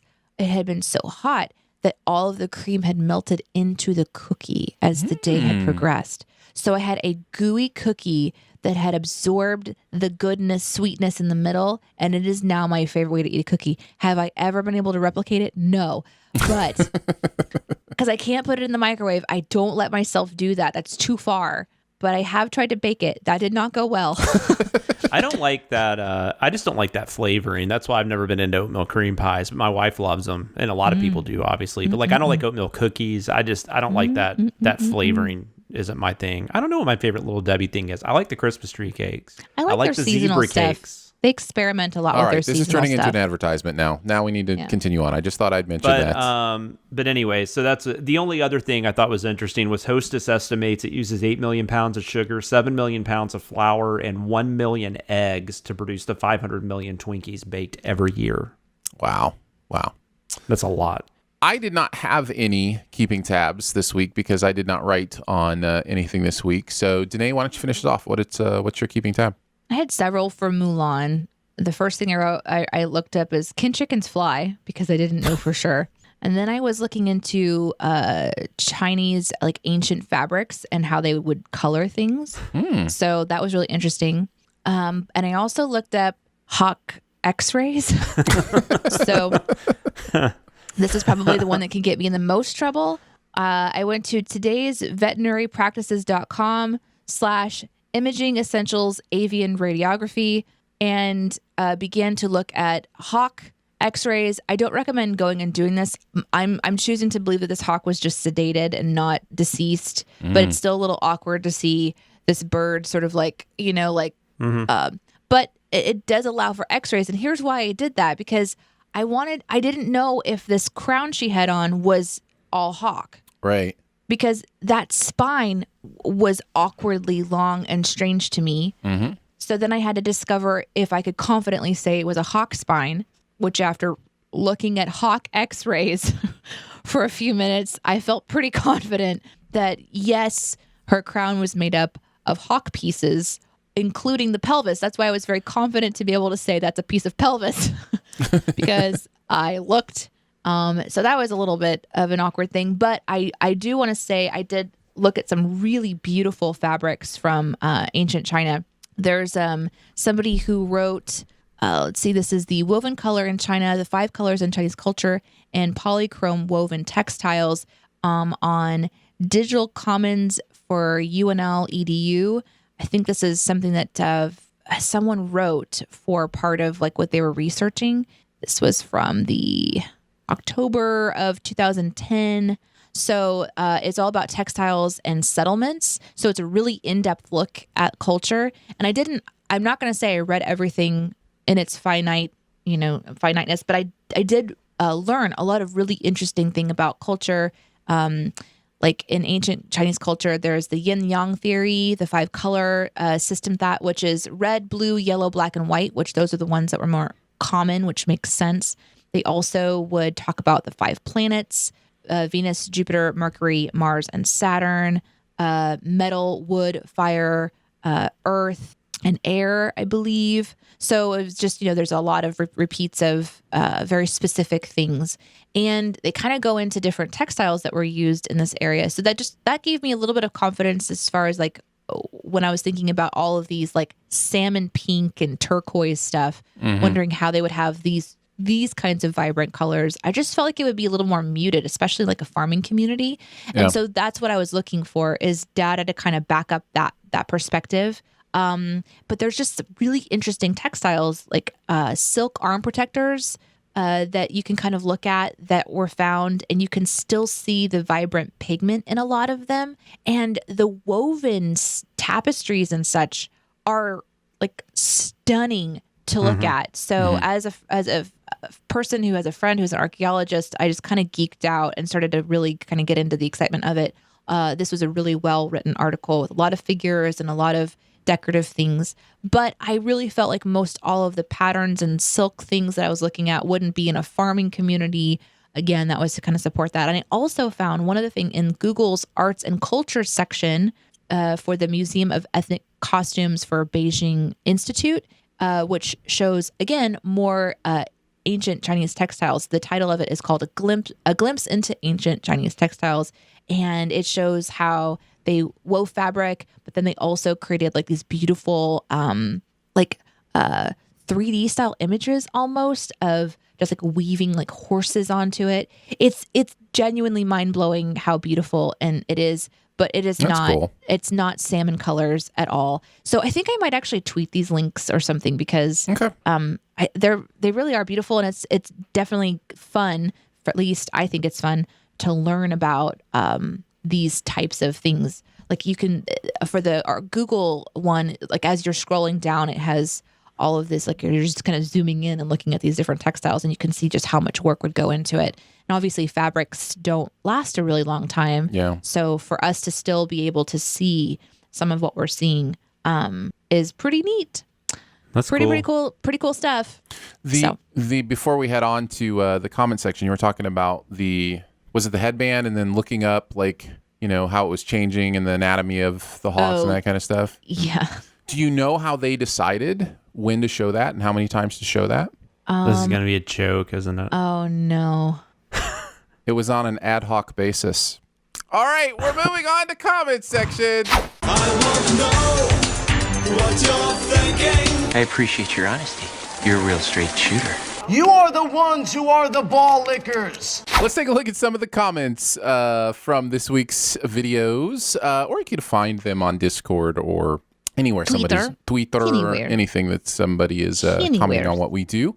I'll go first. This is from Ryan, and this was on the Mulan video. Ryan says, CinemaSins, blood is always difficult for a nomad to carry. Me, false. I am always carrying several pints of blood with me all the time. I loved that one. I almost picked that one. Right to Aaron's heart. Well done, literally. Jonathan, what about you? Well, we kind of talked about, I had a Tot one, which I thought was great. I guess I'll do that one still because I liked it. It was Daniel Oliveira from the Office episode. Pretty sure someone on the B team was also tattoozled after watching this episode. It is true. Good call. I thought that was Good really catch. cool. Just once again, just the BTS listeners showing up in the comments. I love it so much. Danae? The one that I chose two from Mulan. First of all, bidet to my fellow critters who caught the outtake from Critical Role for Mulan, the very final outtake. Even I knew that one, and I don't even watch Critical Role, but I knew that was Mercer for sure. Yeah, you can tell Matt Mercer's voice. It's this epic, crazy moment in the game where something amazing happens, where a sword is sinking down into molten lava, and so it was just like this perfect thing. Yeah. So I wanted to obviously shout out to my fellow critters. But the comment that I'm focusing on is from, I think her name is Dajaria. Gonna get that wrong. She's referencing the sin where here's a confusing moment when Mulan and whatever his name is are getting into a competitive bit of pointy thing practice. And she says, I'm assuming she, based on the picture, I shouldn't do that. They say that pointy thing is called a naginata, Jeremy.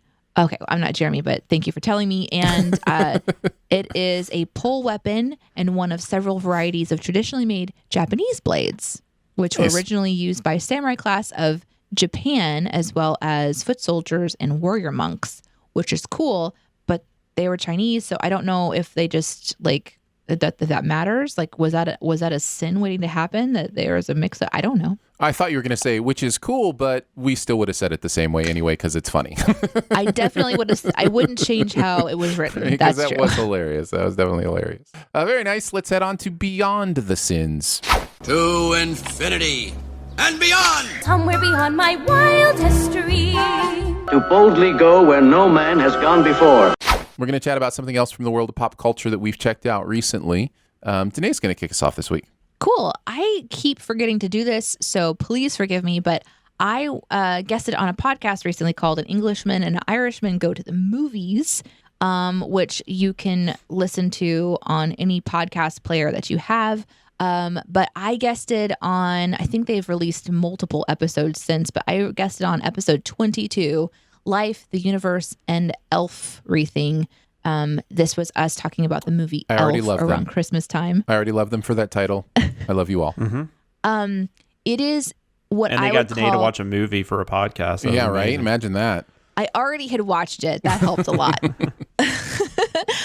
I have to say, if you enjoy bunny trails and me derailing conversation for 2 hours, this is the show for you.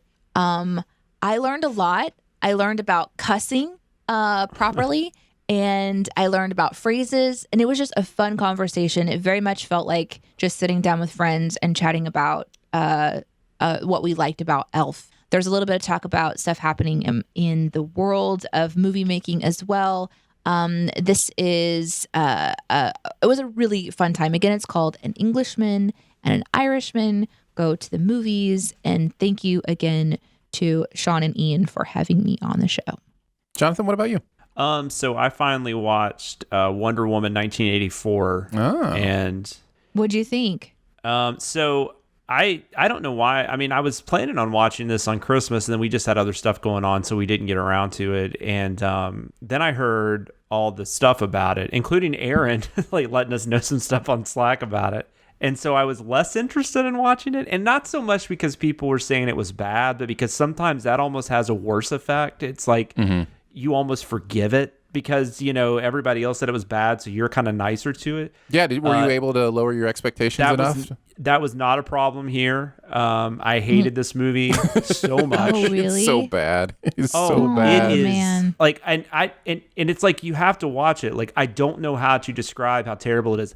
And I do not get, I felt like Danae watching this movie because I do not normally get like irked at a movie, but like I got full on pissed off at this movie several times. There is, I guess because it's only been out a couple weeks. I know a lot of people have seen it. I know this person's in the trailer, but I will be nice and not spoil anything here. But there is a return of a character that is handled so poorly and possibly like the worst way you could imagine. In so much that it makes your main character, because of her, like doesn't seem to care about certain things that have happened. It makes you kind of hate Wonder Woman.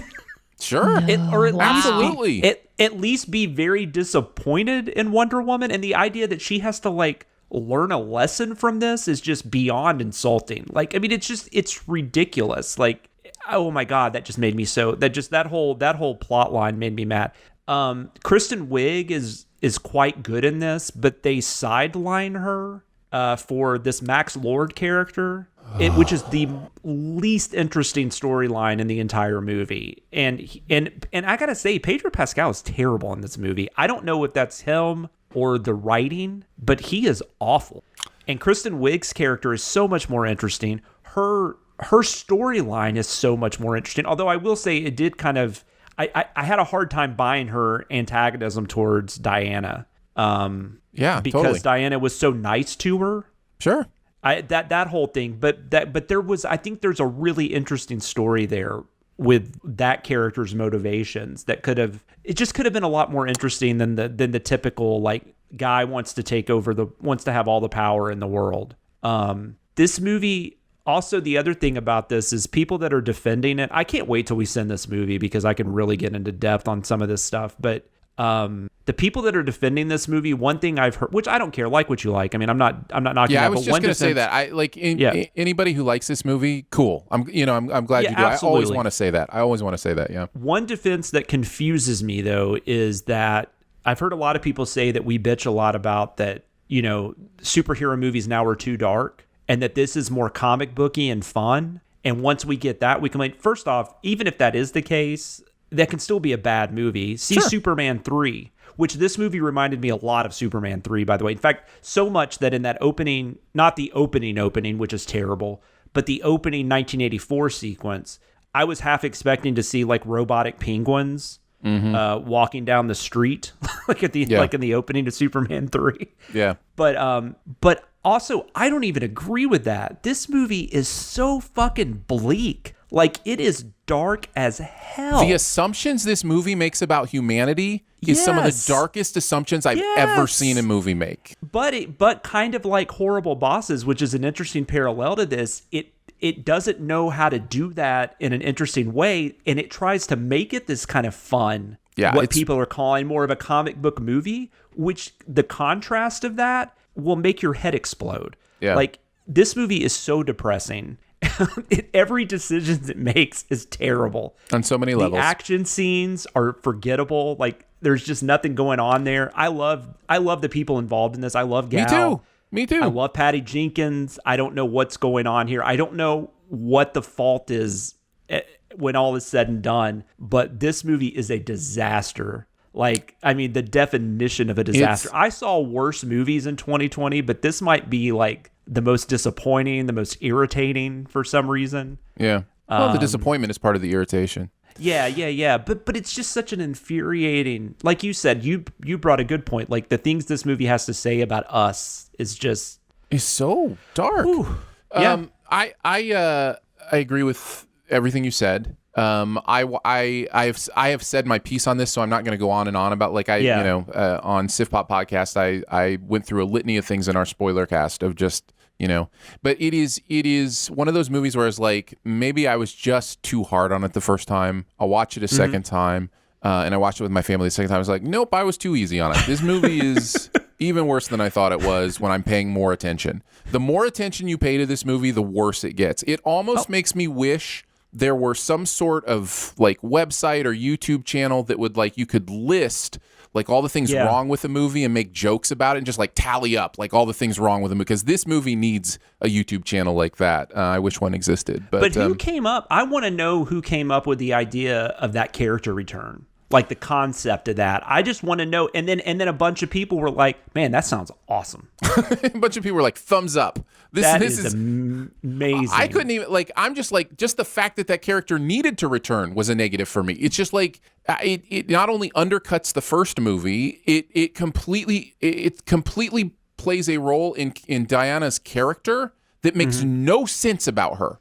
That after 60 years or whatever, I have to quit talking because I've already done this. I've already invested this emotional energy. The Kristen Wiig thing upset me too, because I think she's so interesting in this movie. She's given a very different performance than she normally does, and you're just like, Kristen Wiig is a comic book villain. That's weird, but it totally works. But then they just sideline her. Yeah, I also want to know though. I don't know if you talked about this, but the last thing I'll say is, I don't care if you don't have a bunch of 80s crap in your 80s movie. I don't care about that. But when you call a movie 1984, I feel like that's in your title. Yeah. I feel like that's probably important or germane. Right, yes. Why is this movie set in the 80s?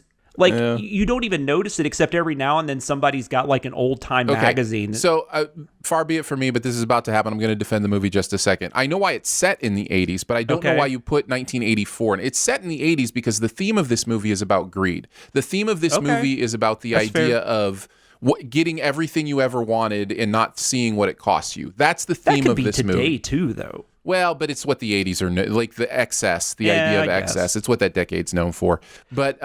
But yes, but you to list totally 1984, forget it's in the 80s, right? You totally forget it's in the 80s, though. That's the other thing. It doesn't hold any value to the movie itself. And as mentioned in my Letterboxd review, if you're going to mention 1984 and you don't mention the world champion Detroit Tigers, I'm sorry, you've lost me. You've lost me.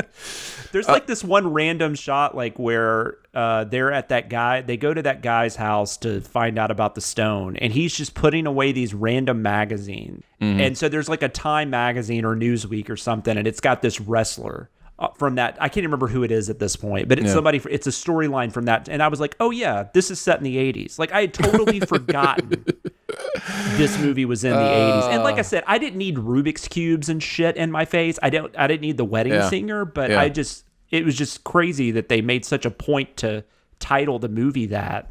But that's the least of this movie's Tanae, do you think you'll ever watch it? Do you think you'll ever get around to watching Wonder Woman 1984? As much as we hate it? You might. Who knows? You might like it. I'm just I don't know. I'd be really curious. I will leave it on what I saw the first time and left. Yeah, that's good. I will admit, the first movie, I do like the first movie. I do not love the first movie. I think the second half of the first movie is not very good. But the first movie has some amazing sequences in it, and it also does the character of Wonder Woman justice. Yeah. I love the stuff with Chris Pine and Gal Gadot. Huh? The No Man's Land scene and just the thematics of that. What I'm saying. It's so good. Yeah. That's so amazing. I did rewatch Birds of Prey though recently, and I think undoubtedly that is my favorite DCEU movie. I've decided. Good, right? And it might even be. I mean, I liked it the first time, but I liked it even more the second time, and it might even be the best. It might even be in my opinion, the best DCEU movie. It's sneaky good. It's on my best. It's on my list to the best of the year. I put it in my top 41. Really good. I highly recommend watching that again before you watch Wonder Woman, or just watch Wonder Woman. Yeah. Well, hell, watch Aquaman. I don't care about anything. Speaking of 1984, literally the same year. Nice. We always do this. As 1984. I'm going to talk about Cobra Kai season 3. Now, of course, season 3 is set more modern times, but Karate Kid was 1984. Oh, so you've actually watched the show. I did not know that. Okay, go on. So season 3 of Cobra Kai came out. I binged it, I think, the day it came out. I am in love with this show. I was thinking today, there is something going on in entertainment that I think I'm really attracted to. People talk about cinematic universes, and I think that's appropriate because of what Marvel has done, that you think of it as a cinematic universe. But I actually don't think that's the magic of what Marvel has done. I don't think it's a cinematic universe. What I think it is canon unification. The idea of taking this bigger world and unifying it into one place. And the canon unification that happened in Mandalorian Season 2 is just really beautiful stuff, with taking the stuff from, Rebels and different Star Wars properties and bringing it all into Mando in a way that makes sense, feels right, feels good, and like there's an energy to it. Honestly, that's what the Avengers did, because they had the other movies first. That's what people forget. They had Thor and Captain America and Iron Man. They had these movies first. And then the Avengers, yes, it's a cinematic universe, but it unifies the canon of those characters in a way that makes sense and is interesting. And that's what Cobra Kai is doing with Karate Kid. It is taking Karate Kid 1, Karate Kid 2, Karate Kid 3, and it's unifying that canon in a really interesting and fun way. And the stuff they do in Season 3 is no different. And there's plenty of this show that is cheesy. There's plenty about this show that is predictable. There's plenty about this show that is repetitive. It continues to do kind of the same love triangle, mentor triangle, kind of stuff. But at the same time, I just eat it up, man, because of the canon unification stuff where it's like, I remember that from Karate Kid 2. There's Okinawa stuff in Season 3, not to spoil, like a ton of stuff. But yeah, so it got me thinking about the fact that what I'm loving in modern pop culture is not like revisiting stuff. Like, the nostalgia is fine, but when you can add that extra layer of like canon exploration and unification, that's where I really get excited. And I think Karate Kid is really doing that with Cobra Kai. Yeah, and I've only seen the pilot. I recently watched the pilot. Finally, I've finally come in around to this, and I'm definitely going to keep watching because I was shocked at how much I enjoyed it, and I'm sure it gets better because the pilot definitely suffers from some piloty kind of things. Mm-hmm. But I was shocked at how good Zabka is. Mm-hmm. Billy Zabka's great. Yeah. He's awesome. Like, he's actually given a full-on performance. And I feel like the show, it's interesting, at least from what I saw in the pilot, I feel like the show, at least maybe the first season, is kind of addressing, not only maybe, it might even be a little personal for him because, I mean, he got kind of typecast. Mm-hmm. Sure. In that bully role, that's how most people remember Zabka from the 80s. He was a bully in so many different movies, not just Karate Kid. Yeah. Stuff like Just One of the Guys and, ton of those. Mm-hmm. And so that's kind of interesting how it kind of feels almost personal. And the idea of like playing around with the archetype of like seeing it from his perspective and being like, maybe he was kind of wronged, maybe Daniel wasn't completely innocent. One of my favorite parts of the Cobra Kai thing is the idea that Daniel is kind of the jerk in many ways, even in that movie. Like, he did steal his girlfriend, not in a very cool absolutely. way, nope. So it's, I don't know. It's again, let me just say this because I know I have these mental things that happen. Yeah. I understand the way I phrased that was very ownership oriented. That's just a phrase that people use. Did you see my eyebrow arc? No, I didn't. I had it internally when I said it. And I know what you meant. Like, he ruins that relationship, I should say. Yeah, he ruins a relationship. Mm-hmm.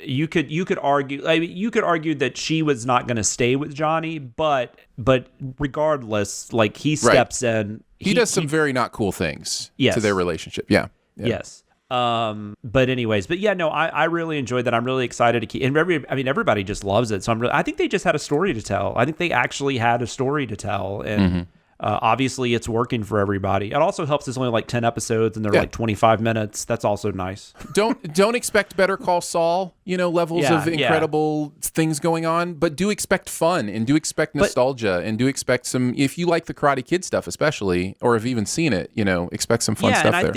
I think this works in the way that I wanted Bill and Ted Face the Music to work. Yeah. Like, things that people were saying about Bill and Ted Face the Music is what I'm getting out of Cobra Kai and didn't really get out of Bill and Ted. So, like, you can do nostalgia-based things like this, then they can absolutely 100% work. This started as a YouTube production, and the first 2 seasons are from YouTube, but it is now, and it's still actually a YouTube production, I believe. I think Netflix just is presenting it. I think YouTube's just not doing that anymore, right? They kind of, they decided not to do original series anymore. Correct. And so, so Netflix has it. All 3 seasons are on Netflix, so feel free to check it out. Yeah, this is definitely out of all the franchises I thought would be revitalized in this kind of way. I would never have expected Karate Kid, and it works. Like, it's not only that, but it full on works. I'm just saying, I think it's locking in for me. I think it is the idea of understanding the world enough to actually bring things together in a way that makes sense. And canon unification it's kind of one of those common themes of some of my favorite entertainment. Yeah. So there you go. Well, that's going to wrap it up for Behind the Sins this week. Don't forget to make sure you're subscribed and go ahead and leave a comment or rating as well. If you've got anything you want to send us, you can mail it to us at P.O. Box 881, Republic, Missouri 65738. You can hang out with us on Twitter. I'm at Aaron Dicer. She is at Danae Says. Hello, that's me. Did you forget that you spell things? Or DNEESAYS. And he's at Sam Loomis 13. So for Jonathan Watkins, Danae Hughes, a pocket full of tots, and myself, we will see you next week. Yeah. Happy Feast of Ass Day.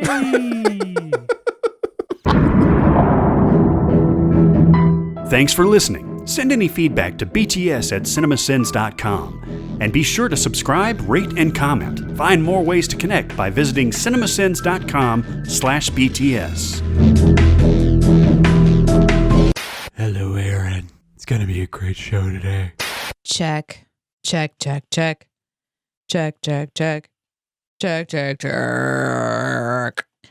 Hi, I'm super late to the show. I'm saying this to myself because I still haven't connected to the show. Yeep-a-doo!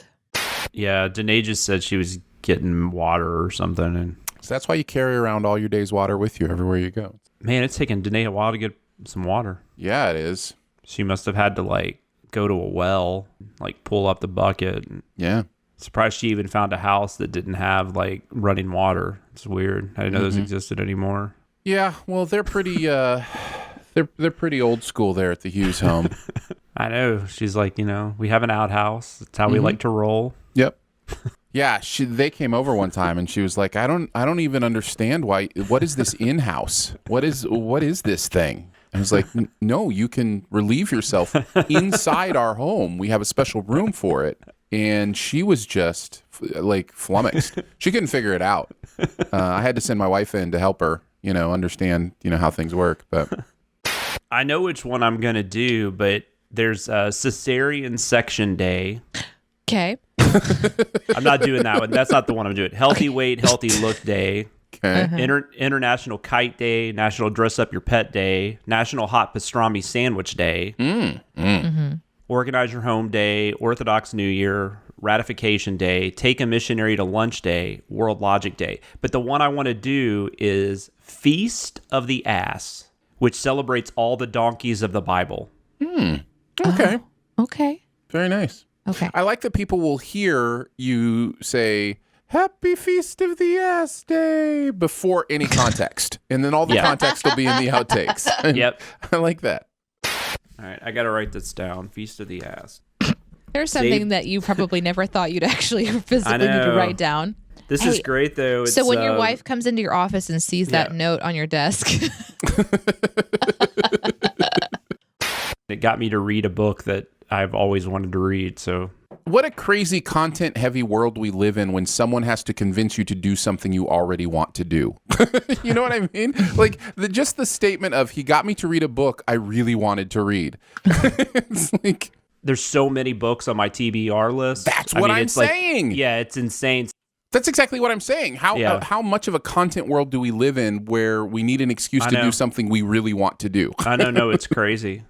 Just bathroom etiquette, before people had their own bathrooms and stuff. Oh, that was messing you up. Yeah. That was crazy. People having that was a daily thing where people would sit together and talk about their day while they were relieving themselves. Of course. Shooting the shit. Yeah, exactly. Yeah, that's probably where that phrase comes from. Yeah. Unless it involves artillery. They show pictures of like the communal area, and it's horrifying.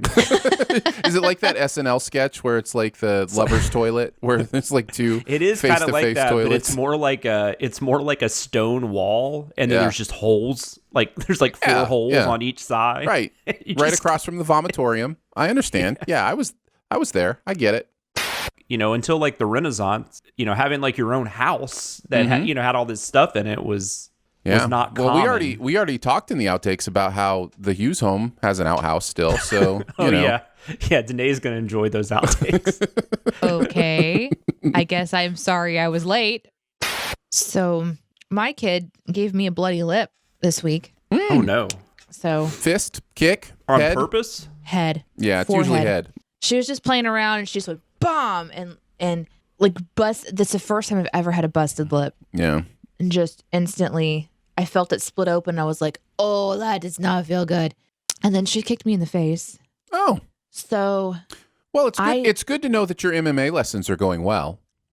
I gotta go get a Band-Aid. Oh, dude, you are bleeding. I bleed a lot. Yeah, I scratched something, a scab or something. What the I accidentally fuck is scratched happening? myself, and now there's blood all over my desk. I bleed a lot. God, what? We got an air purifier, Danae. Oh, wow. And here I was about to tell you how I decided to get rid of my plants. Look at our adult conversations. So, Aaron, how are you? Great, Danae. I have an air purifier. Danae, Wonderful. I got my an house air plants. purifier for home. You are drunk.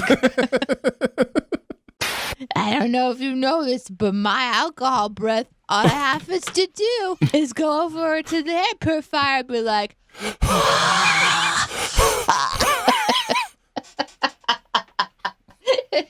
nobody will know. Nobody will know. It's really cool, though, because the little light on it changes colors. Yeah. Based on how like pure things are. Uh-huh. So I farted on it. Oh my God, shut up. Shut up. And it went red for a split second. No, you're not serious. No, I'm dead serious. What happened? You don't want to know. You do not want to know. What is going on today? Well, you're bleeding out, for one. Yeah, my internet just decided to go out, and I gotta let my daughter know. Puttering out. You're bleeding out. Your internet's going out. And Danae has to go out to the outhouse. A lot of outs. Welcome to Behind the... Oh. Oh, wow. Hey, guys. Hey, guess what? Guess what, Aaron? It wasn't you. It wasn't me. But at the same time, we got a Slack notification that CinemaSins is about to go live. Yeah. Fun. Why did it become a haunted house all of a sudden?